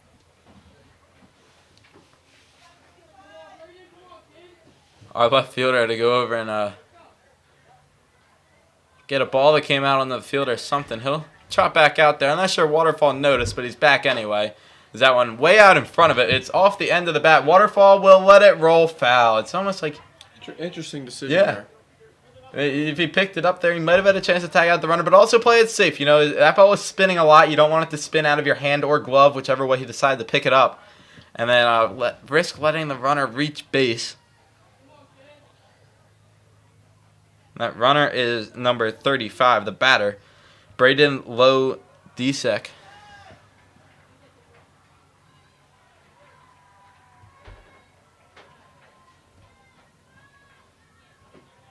Lodisek swings, grounds it over to third. Oakenhouse with a little bit of an overlay and a great play at first base by Greg to jump up, get that one, and land back down on the base. We'll take another look. You see a good pitch there by Waterfall. A good pick on the bad hop by Oakenhouse. His throw was high, but a great job by Davis Greg to go up and get that one. Dax, you're a first baseman. What? How scary do those plays get for you over there? Yeah, I mean, first of all, you gotta just catch the ball, prevent the extra base, but as it goes behind the pitcher. But if you can get the out, you gotta get the out there. But just preventing the error is the most important thing in that situation, though. But I had good infielders, like the guy sitting next to me, so I didn't have a lot of those throws, but occasionally they happen. You're too kind. Oh, yeah, no, I mean, I did pick a few balls from him for sure. Oh, but here we go. yeah, the throw of my head wasn't too common for me this year. Your junior year, you had a kid who played second base who would on his double play turns would always long hop the ball to you. There's a line drive back up the middle. It's knocked down by the second baseman. They will not have a play, and it's a base hit for the leadoff man, Joey Shire. And the Hitmen are back in business here to start off this inning. Or Crittenden. Well, to start off their offense for the inning. There's 2 outs, though. But, Dax, I was saying, when you got those long hops, it would help the ball get to you faster from that second baseman you played with your junior year. As the runner takes off, the ball's in the dirt. Bonko won't really have a play, but he'll throw it down anyway. Good backup on the play by the shortstop, though. How helpful was that for you? Yeah, you raise an interesting question here. Like, what's faster, a ball that bounces or a ball that's just in the air? I think I meant to say more accurate sometimes when this second baseman was running across the base. As that one is grounded up, knocked down by Waterfall. It's going to be a tough play. The shortstop will hold it. Yeah, I mean, you can pick a ball. You can't catch a ball over your head, so it worked, I guess. I think his name was like Brennan Plato or something. He was definitely the best second baseman you've ever had, though. He was definitely, a second baseman I played with that, had a lasting impact on me, in good ways and bad ways, But, yeah, I do miss playing with that guy, though, for sure. It was a pleasure. Bonko gives his signs. It's a first and third situation here with 2 outs. So we already saw the Hitmen do that play where they take off right away. Right when the pitcher comes set, take off. We'll see what they do here, if they've got anything else up their sleeve to try and manufacture a run here with 2 outs. Waterfall's pitching good. Ball hasn't left the infield yet as that one gets past Bonko. It'll be an easy run for the Hitmen. It looked like Bonko stood up too early there, maybe trying to make a play at third. Frank, you used to be a catcher. Walk us through this one. Yeah, sometimes fastballs in the dirt. You don't know what hop you're going to get because the first instinct is obviously get out of the way. No one wants to get hit with a ball. But it's trusting yourself, trusting your hands, and just looks like a split-second wrong decision there. It's that curveball runs high. I'm not a catcher, but I mean, you could probably agree with me from when you catched. I'm sure it's surprising, right, to get a spiked fastball. It's one of the the worst feelings, to be fully transparent. I mean, you recall some good pitchers too, up to 90, right? Yeah, it's, A little over 90 sometimes. Yeah, it's dude, they get there quick. I tell mean, you. you can't really see it coming. You don't really anticipate it, right? I'm sure it's a whole different approach. When there's a curveball coming, you can expect it more, right? Yeah, I mean, with a guy on third, anything low, your 2-0 pitch is taken upstairs. Your first thought Or is 3-0 correction. It's ball 4. get your body on it, because if that gets by you, it could be a run, and that's what we saw there. But see if they can limit the damage here. They do have 2 outs. Just need that one. Get them up out of this inning. Waterfall delivers. The pitch is swung on, blooped over past the second baseman. It's going to drop for a base hit. 1 run will score. The windmill is on now, taken off for the runner Gomez heading in the third. Zybel, the starting pitcher for the Hitmen, scores, and it's an RBI knock for Connor McCann. That's huge for the Hitmen as they extend their lead to 3 runs. That right there is a prime example. It's not always how hard you hit it. It's about where you hit it. It is. And it looked like the second baseman over there, Max Johnson, just couldn't quite get the right footwork going back on that ball. It's a tough one when it's right behind you because it's tough to drop step and then over the shoulder catch, and then the back pedal, you lose your footing a little bit as this one's snared over towards first.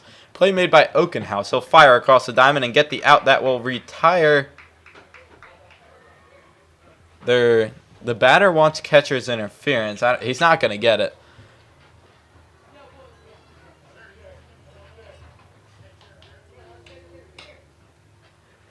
The batter is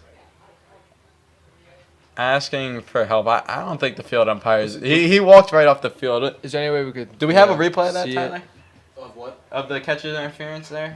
Let's see if we can take a look here. Did we capture one there on the last play? No. Okay, we don't have a look at it, but they're going to call no catcher's interference. I didn't see it from up here, but obviously it's a tough look. I will say, as an umpire myself, the most difficult call is catcher's interference. You can't see it. You're relying on being able to hear it, and I didn't hear it from here. The umpire didn't hear it. Field umpire didn't see it, so you're not going to get that one there. But a good play by Okenhouse to get the Bandits out of the inning. They still trail by 3 now, so some work to do offensively as the Hitmen trot back out ever so slowly for the top half of the 6th. We'll take a quick break. This is Game Time Sports Broadcasting Philly Select Baseball, brought to you by On the Radar Sports.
Welcome back to Game Time Sports. The Buxmont Hitmen lead the Philly Bandits black 7-4. Dax, you're an alum of the Philly Bandits. You play on the Philly Bandits college team now, but as that one's grounded hard up the middle by Greg, it's scooped up by the second baseman, throwing over to first for the out. One pitch, one out here for Clemente. But Dax, you're an alum of the Philly Bandits. Did you play in the Philly Select League? Or was it not around back when you played? I think it just started towards my middle years, maybe sophomore year. I know the league's 3 years old, so Yeah. they're doing that. I don't know. Maybe sophomore year, maybe. Yeah, I mean, I wasn't a part of it. It was kind of a big recruiting.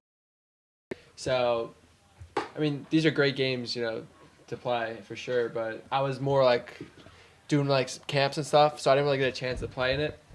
But yeah, right now in the Collegiate League, it's been a blast so far, and I'm looking forward to the remaining games of the season. Ground ball by Day over to third. It's going to be a quick out for the Hitmen. As Oakenhouse heads out to the pen to start warming up. Quick 2 outs. That play over there by the third baseman, Connor McCann, did a good job to stick with that ball. As it was bouncing all over the place as it was coming towards him, but he did a good job and fired a strike over to first base to record the second out. So the Bandits getting aggressive here, needing 3 runs. Hasn't paid off for him quite yet as that pitch is taken high from Clemente.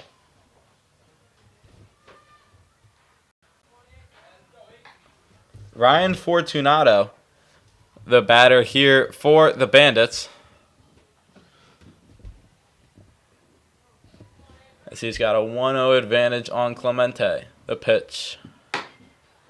On the outside corner, called strike to even the count at 1-1.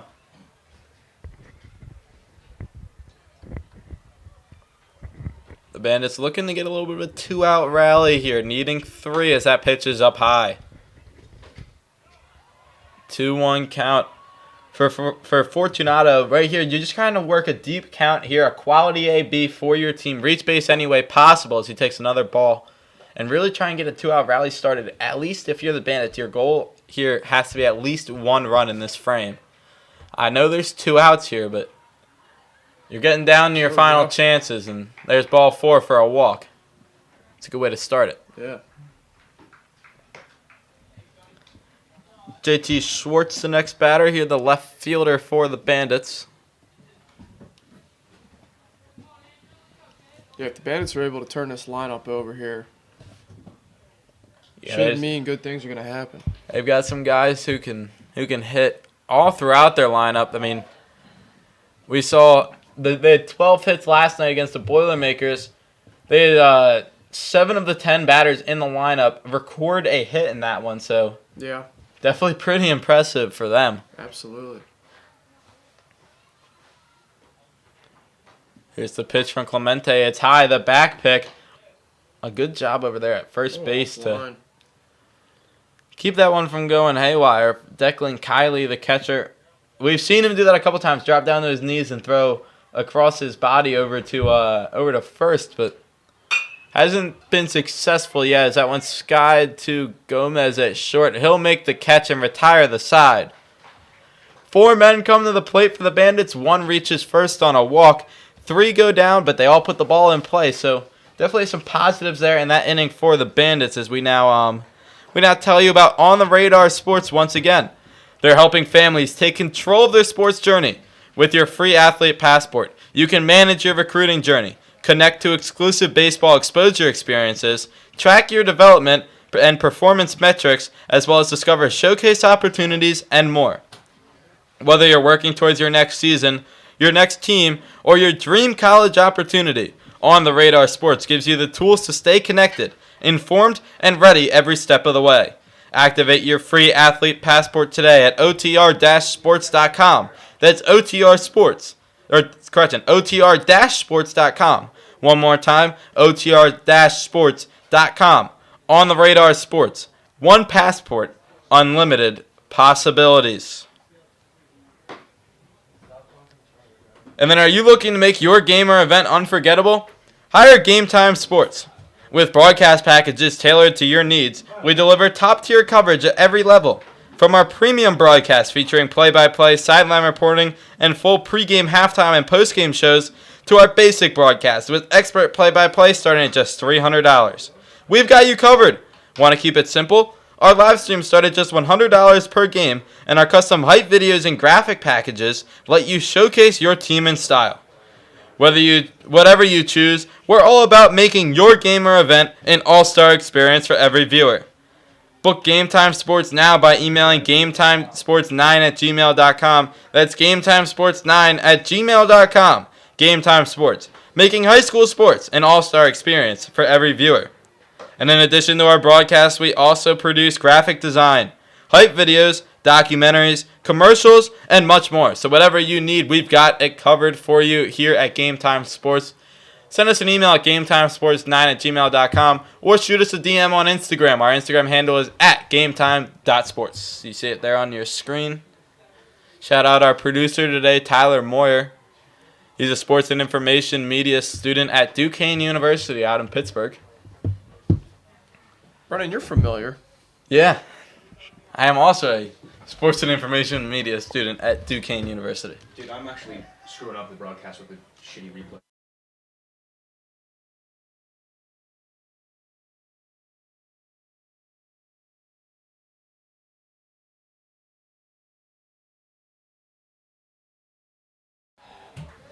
So the first pitch was taken upstairs for a ball. And now the second one taken in the dirt for a ball. Puts a nice coating of dust over home plate.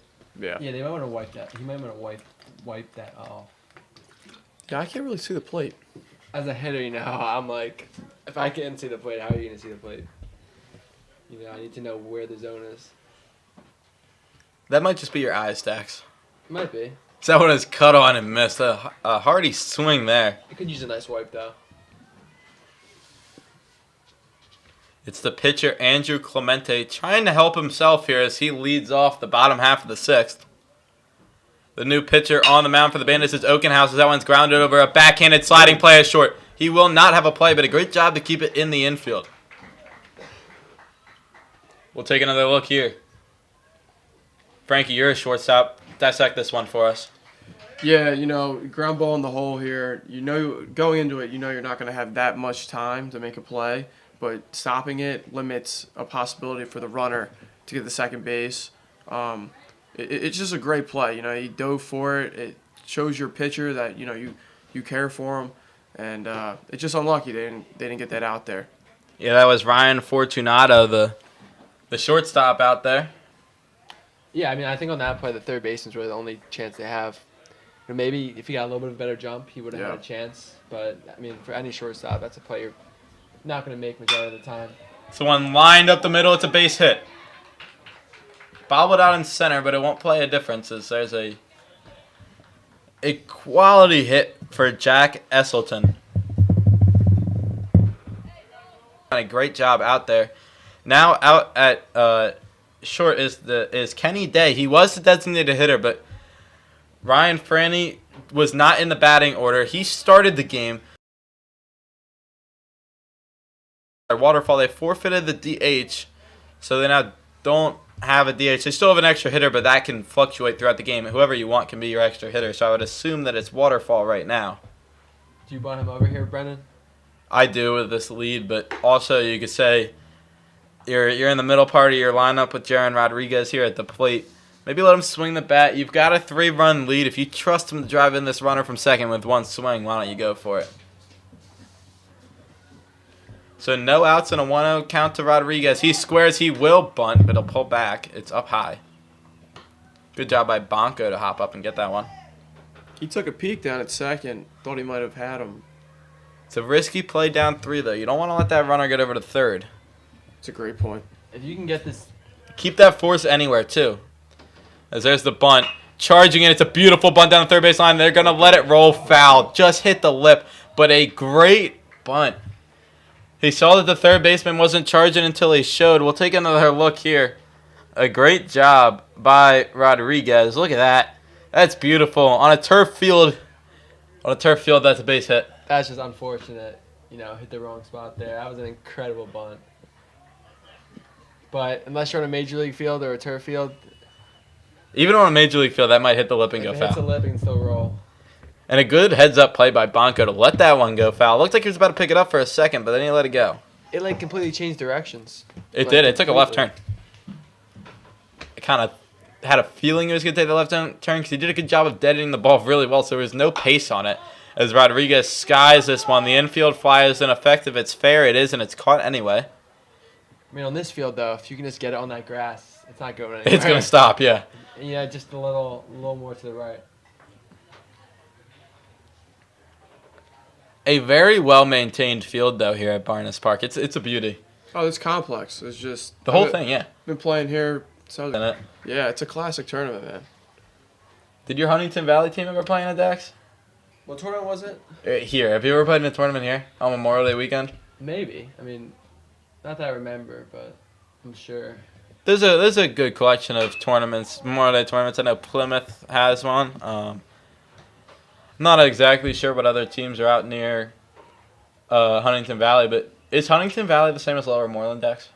Yes. Okay, so and then Upper Moreland has a little league. They probably Yeah. had a team tournament. Yeah, I used to play for Upper Morelands. You know that one complex that Upper Moreland plays at? Yes, he did on the swing. It's gonna be a strikeout. Are you talking about the one with the big hill and the houses on top of it behind it? Yeah. Snack stand? Yeah. Yeah, I believe so. Yeah. It was a beautiful complex back when I was there. We'll take another look at the check swing. He went all the way around. That's not really a check swing. But a good pitch there, climbing the ladder by Oakenhouse. He's now got 2 away, trying to work out of a jam. The pitch, that's upstairs. At the plate here is Rocco Castor. He's had a successful day at the plate, reaching base safely. He's also done well for himself in the field.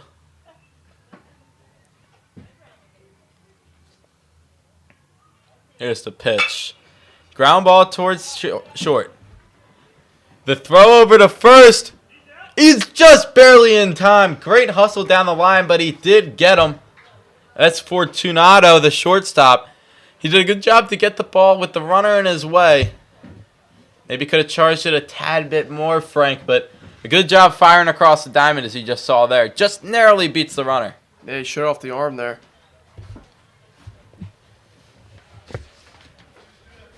Looking for high-quality, action-packed sports photography? Look no further than Toby Schwartz Photography. Or on Instagram, you can find him as Schwartzy_flicks. Offering personalized packages for individuals, small groups, and entire teams, you'll get stunning, high-resolution photos capturing every exciting moment. Perfect for recruitment profiles, team keepsakes, and social media highlights. Toby Schwartz Photography, where each photo tells a story that stands out. Once again, you can visit him on Instagram at Schwartzy_flicks and see why he is the go-to choice for athletes and teams looking to showcase their best. Toby Schwartz Photography. You know, Frank, we've had Toby at a lot of our baseball games. I've done a lot of work with him through Game Time Sports. He's a great guy to work with. Class act. He's a junior, correct, at Springside Chestnut Academy. He's going to be a senior, so definitely want to support one of the aspiring sports photographers or just photographers in general here in the Philadelphia area. Yeah, he does senior pictures as well. I know he travels a lot now. He's getting into the film industry. With videos. He does a lot for like local fire companies, going around and flicking up their fire trucks. Yeah. Great dude. I think he might be a fireman himself. He is. Yeah. He is. Also, you can support the firefighters by supporting Toby. I think his dad is also a firefighter over in Abington. Yeah, he is, yeah. I think it's Abington Fire Company. Believe so. It's one of those ones over there. And fans, remember to stay tuned after the game for the On the Radar Sports post-game report. We'll have an interview with our On the Radar Sports player of the game. You won't want to miss it. It's going to be a tight race, guys, to see who the player of the game is. Yeah, it's up in the air right now. Comment in the comment section who you think has earned player of the game. We might take it into consideration. Also, while you're there, subscribe to us here on YouTube. More subscribers helps us to get more viewers and thus produce better broadcasts for these leagues and teams. Again, we're doing this completely free for the Philly Select League and the teams here. Thanks to the great people over at On the Radar Sports. We can't thank them enough. You should go check them out, even if you're not looking to get into the recruiting. Just go check them out. Create your free passport for your student athlete. Get them on the radar. A little play on words there. And support the people who are supporting us. Support you. As that one is grounded past the pitcher towards second base. Wisely let go. The throw from the second baseman is on target and in time to retire Shuttleworth. And there's one away. Brendan, who do you have your eyes set on for play of the game? I think right now it's JJ Seibel, right? I mean, he had a pretty good outing starting. He's done great from.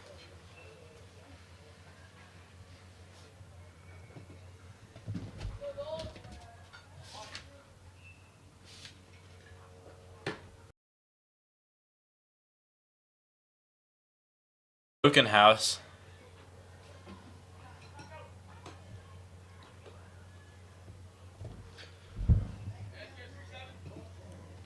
Here for his Hitmen squad.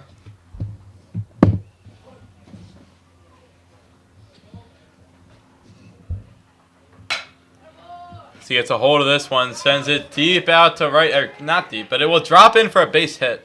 A great piece of hitting going the opposite way for Oakenhouse.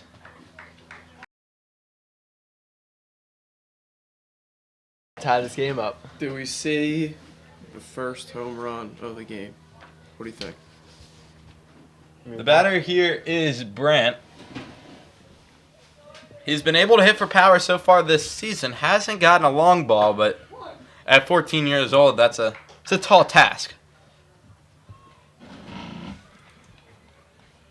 I mean, with the bat that he's swinging, I wouldn't be surprised. Oh, One of the better bats in the game.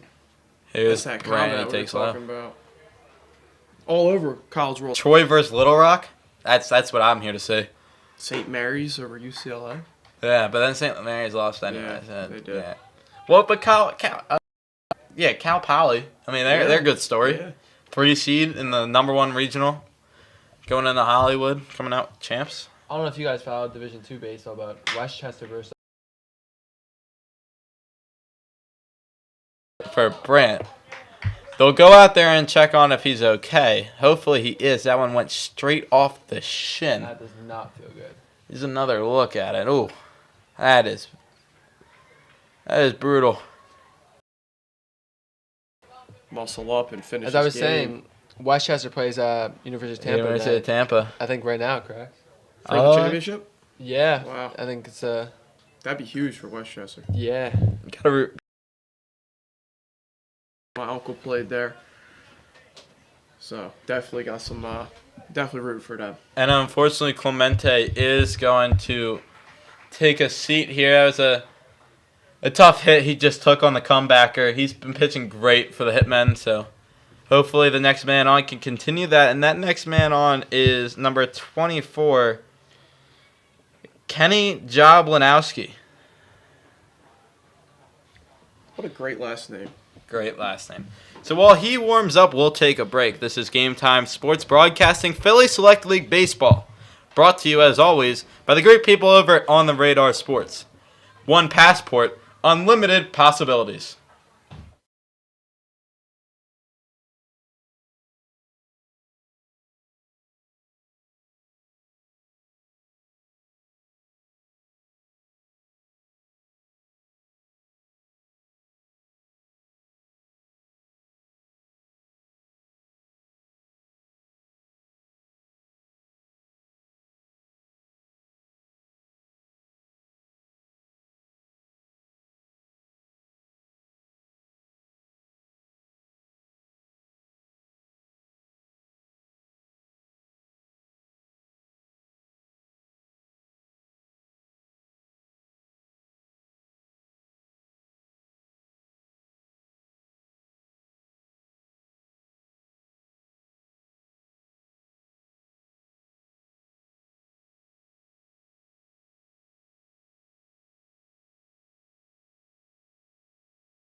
All right, and welcome back. New pitcher in the game for the Hitmen, and the ever-dangerous Jake Bonko at the plate.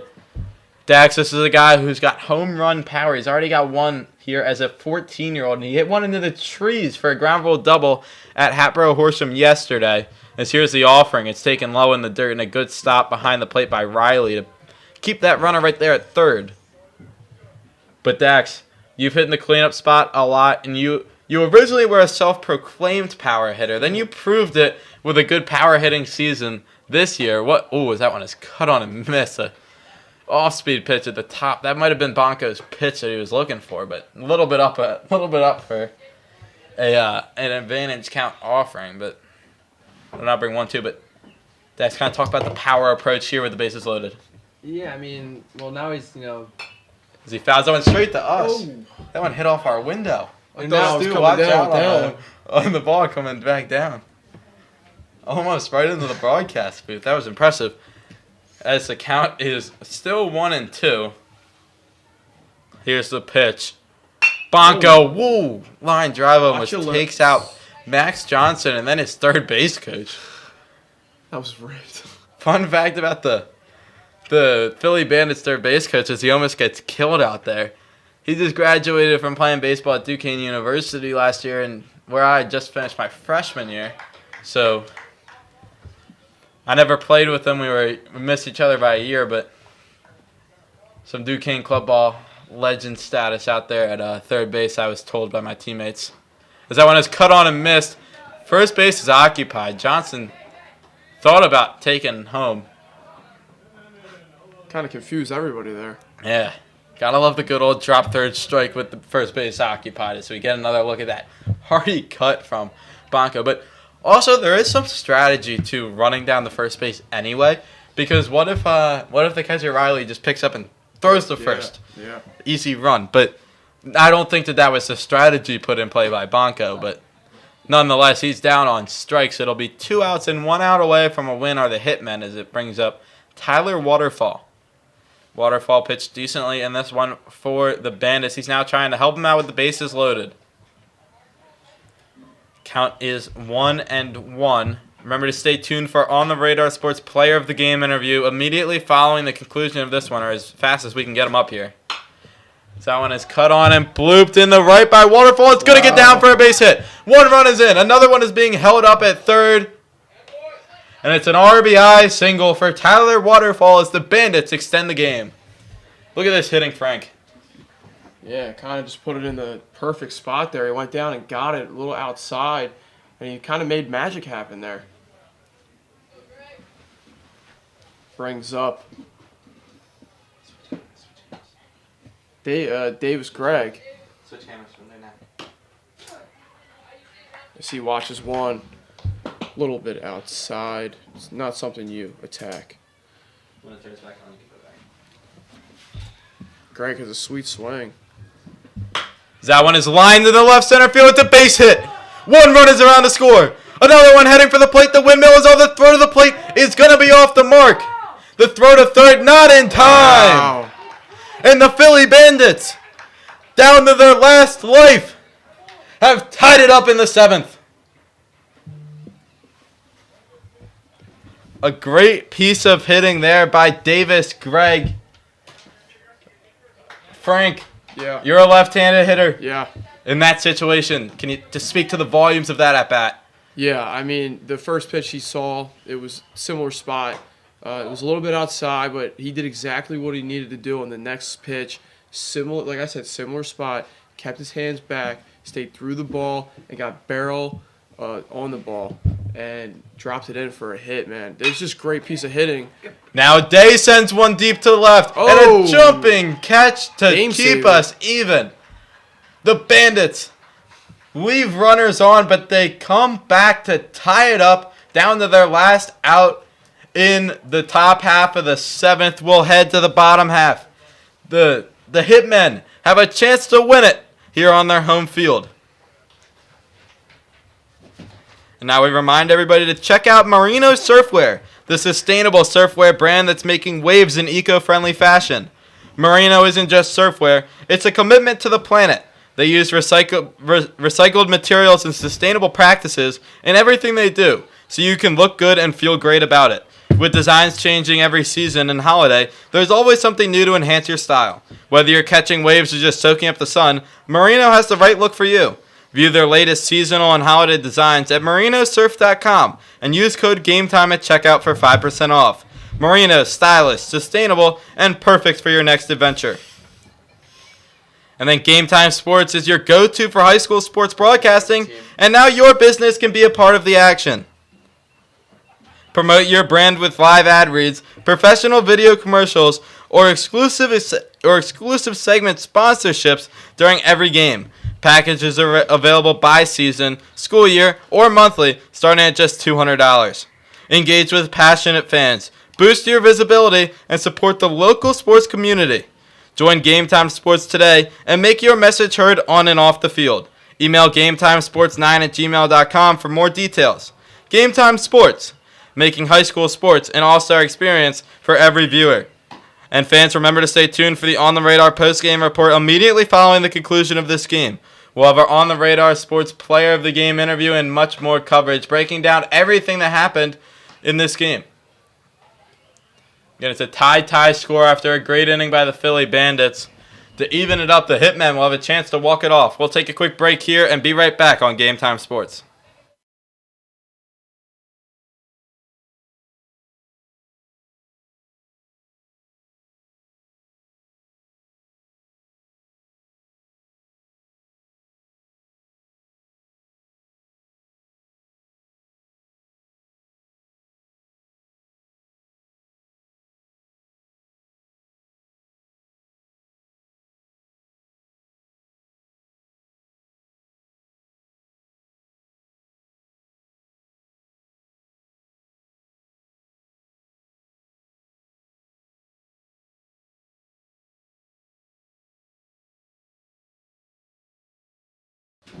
Back here for the bottom of the seventh, a leadoff bunt attempt is popped foul.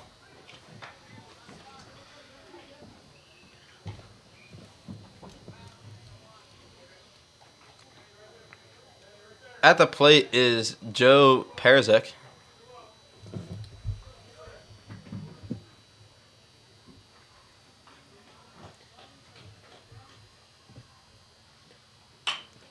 He pops one in the foul territory over his Bonko, and he'll make a great play. We'll take another look. Frank, former catcher, break it down. Yeah, you see the ball go up, you turn, you find it, and you're just kind of ready to take the hit if it goes to the fence. And you did a great job tracking that ball in. It's spinning multiple ways, so really good job. All right, and Oakenhouse still on the mound. He's got one out now as that one is lined back at him. 2 outs. That's unlucky there. Good shot there. A little bit of a jam shot for Braden Lodesic, but unable to get it past Oakenhouse, who's now got 2 outs in Philly select play. So this is interesting. These two teams have already met this season, and they played to a tune of an 11-11. Wow. Could we have another tie in the conclusion of the season series between the Philly Bandits Black and the Buxmont Hitmen? I don't want to jinx anything, but it's looking like it. Well, it might be more entertaining if we don't get a tie. Is that pitch taken low for ball 2? A pitcher is warming in the pen for this. Greg, as that one is lined in the right field. A base hit. Good piece of hitting there. A good piece of hitting by the leadoff man, Joey Shire. That's why he's in that position. Just a pure hitter. Fortunately, I would love to keep seeing this game go on. It's been a great ball game. I mean, there's lights. There's plenty of time. I just don't know what's in the rule book. If anybody wants to pull up the Philly select.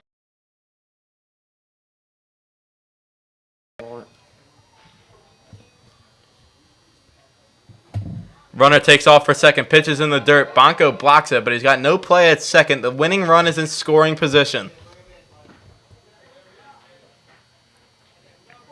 Looks like that one swing will do it. So JJ Zybal. So there's no extra innings. We're good on that, but Zybal, the batter, he started this game on the mound. He hasn't been They haven't gotten him out yet. This is the guy you went up there. This is the guy you want up there.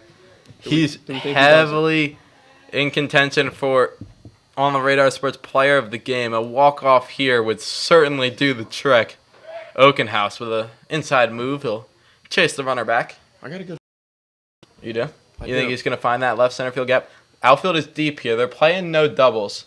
Smart. Basically anything in front of you, you're charging hard, firing home as that pitch is in the dirt. Good stop by Bonko.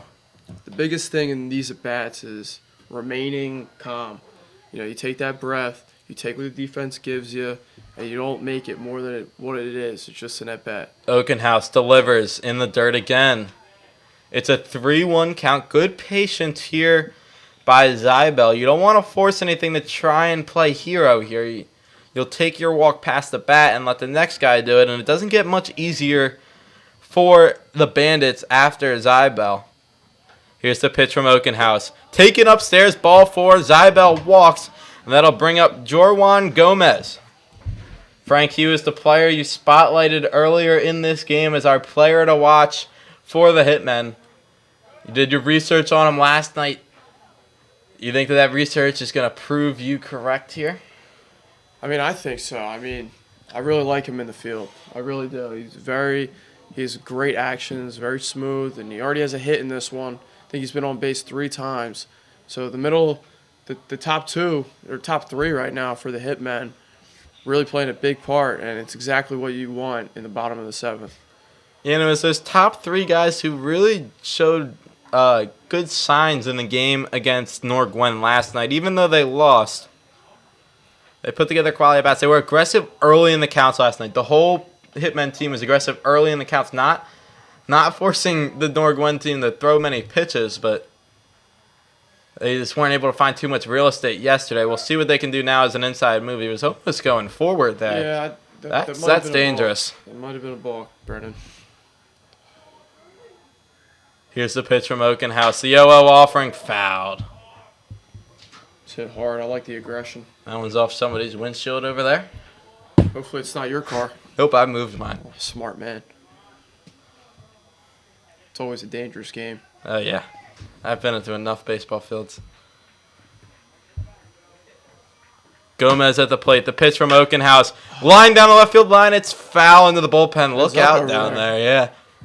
I guess they don't have enough guys to have a safety guy down there for the boys in the pen. Just Yeah, could have letting been bad. their guys just go out there. So now Gomez down 0-2. Oakenhouse looking for the strikeout. He leaves it up high. Dugout showing some life.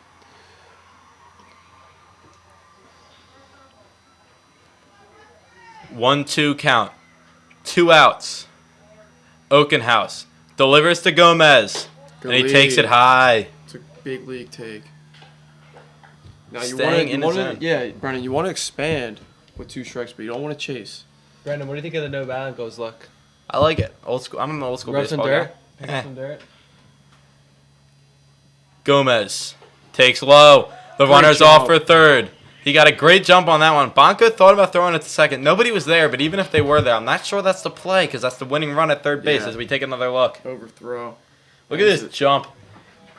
He got a great Yeah. secondary. Saw that ball in the dirt right away. Did a great job. Bonko faked the throw to second. Nobody was there anyway, but a great job there as now the count runs full. 3-2, 2 outs. Oakenhouse to Gomez, and it's high. Awesome.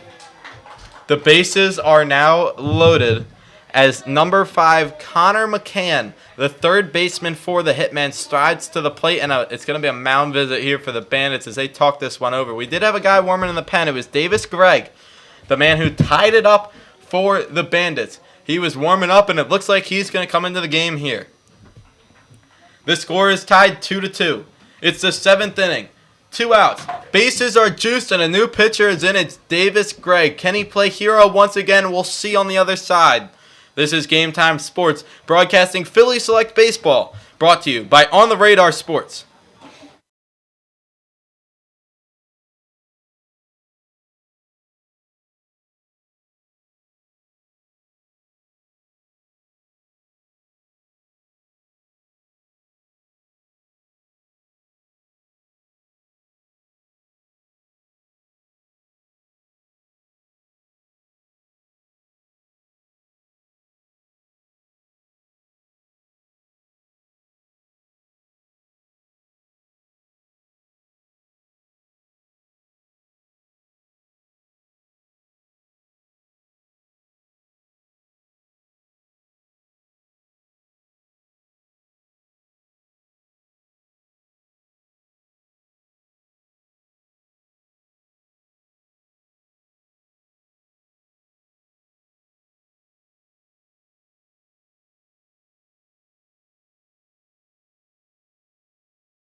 Bases loaded. 2 outs. Bottom of the 7th. A 7-7 game. In the pitch is Davis Gregg. The first batter he'll face takes the pitch inside. It's Connor McCann.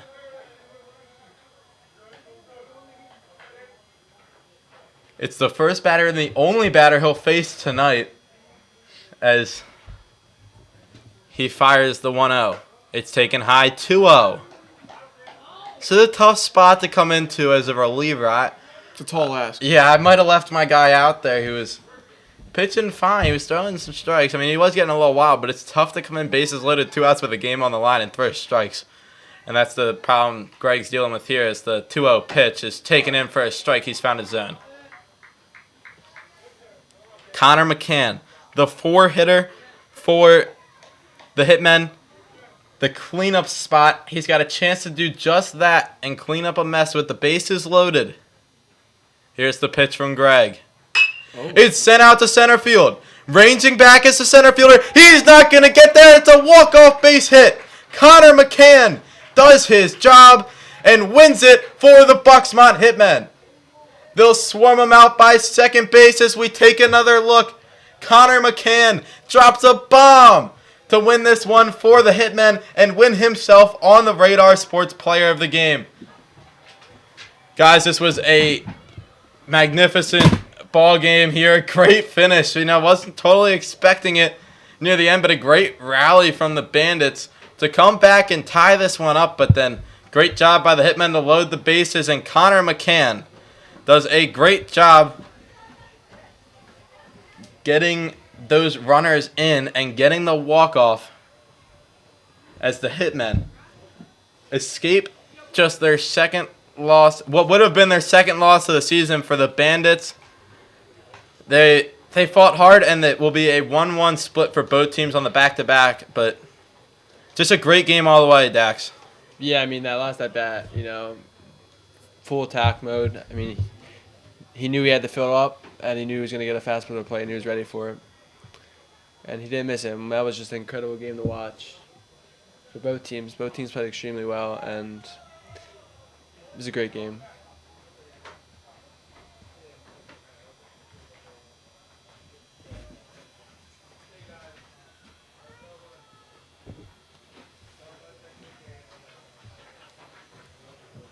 So we'll have our player of the game interview in just a second. Don't go anywhere. This is Game Time Sports, brought to you by On the Radar Sports.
Welcome into the broadcast booth. I'm Brendan Flato, Dax Kaplan, Frankie DeSimbrino. That was a great game we just saw here. Philly Select League matchup. We're still waiting on our on-the-radar player of the game interview with Connor McCann. But, guys, just what impressed you here today? Yeah, I mean, the poise under pressure in the bottom of the seventh there. The guys got on. They got over. They weren't too antsy in the box. The moment didn't seem too big for the entire team. And then Connor came through at the end there, which was awesome. Yeah, I think my favorite, insight I took from it was it all happened with 2 outs. You know, I'm sure everyone thought the game was over, it was going to end in a tie, but they got that first runner on base, and then they went from there and won the game. Yeah, and it's a tough assignment too if you're Davis Gregg there, coming in bases loaded, 2 outs, fresh out of the bullpen, especially when you've been playing out in the field the whole day over at first base, not really throwing much. But he came in, he threw strikes, and credit to him for that, but just a better piece of hitting by Connor McCann. He turned on that one, Dax. Yeah, I mean, he knew what he was looking for, Greg just came in the game, started 2-0, was working back, and he knew a heater was coming, and he was ready for it. And props to him for, anticipating the right thing and getting the job done. Yeah, and then, Frank, defensively in that situation, if you're the Bandits, what's your mindset out there? Like, what's going through your head pre-pitch? Yeah, I'm thinking. In that situation, basically to give a line. I'm making the play. The ball's coming to me. And it just so happens that the batter won. And he made a great hit on the ball, and it just carried over the center fielder's head. Nothing, it's just baseball. Those things happen, and it's a learning experience for them. Yeah, and the center fielder made a great effort to try and go back. I thought he was going to have a beat on it. He made a good route, but that ball was just crushed by McCann, so not much he could do. Remember to stay here for the On the Radar Sports post-game player of the game interview that we're about to do with Connor McCann. He's on his way up from the outfield, so we'll take a quick break, get set up for that, and then we'll have it for you on the other side. This is Game Time Sports, broadcasting Philly Select League Baseball, brought to you by On the Radar Sports. Just throw out there.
All right, I'm here with Connor McCann after that walk-off double, man. Talk me through it.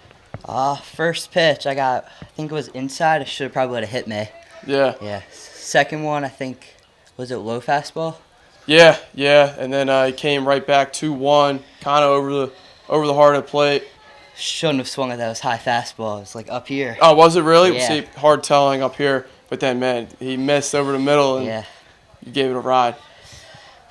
How'd it feel? I'm so, I don't know how to describe it. Just nerves are crazy. It's my second Philly Select game. Yeah. This team, it's crazy. Yeah, nah, dude, it was awesome. You went 2 for 3 today, and a little adversity at the start. You mean, going from strikeout to 2 hits and a sacrifice bunt. I mean, you contributed in a big way. It's something you should be proud of. Just how's it feel to contribute? With my first bunt, I wasn't kind of expecting to get it. Yeah. Second single, right field coach told me to be aggressive, so I swung first pitch and got lucky with it. Got jammed on it. And then second double to center, I just barreled and got lucky. Yeah. Yeah, it was an awesome moment in the game. We appreciate you coming on, and good luck the rest of the season. Thank you. Thanks, man.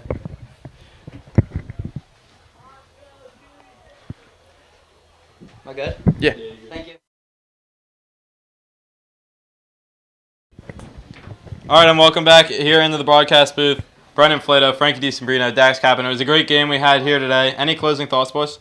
No, it was a great baseball game. I mean, on a Thursday night with great weather, it doesn't get much better. Yeah, I mean, love the offense for both teams. You know, a lot of runs on the board. It was really entertaining. You know, it was a 3-run game. They tied it up, and then we saw a walk-off. So, great game to watch, and, you know, I was glad to be a part of it. All right, well, that will do it for us here tonight from Barnes Park. The Buxmont Hitmen defeat the Philly today. So follow us on Instagram at gametime.sports, and make sure to check out On the Radar Sports via their Instagram. They're tagged in all of our posts about Philly Select, so it'll be easy to find. And check them out at otr-sports.com. That's otr-sports.com. Create your free athlete passport, and it's one passport, unlimited possible.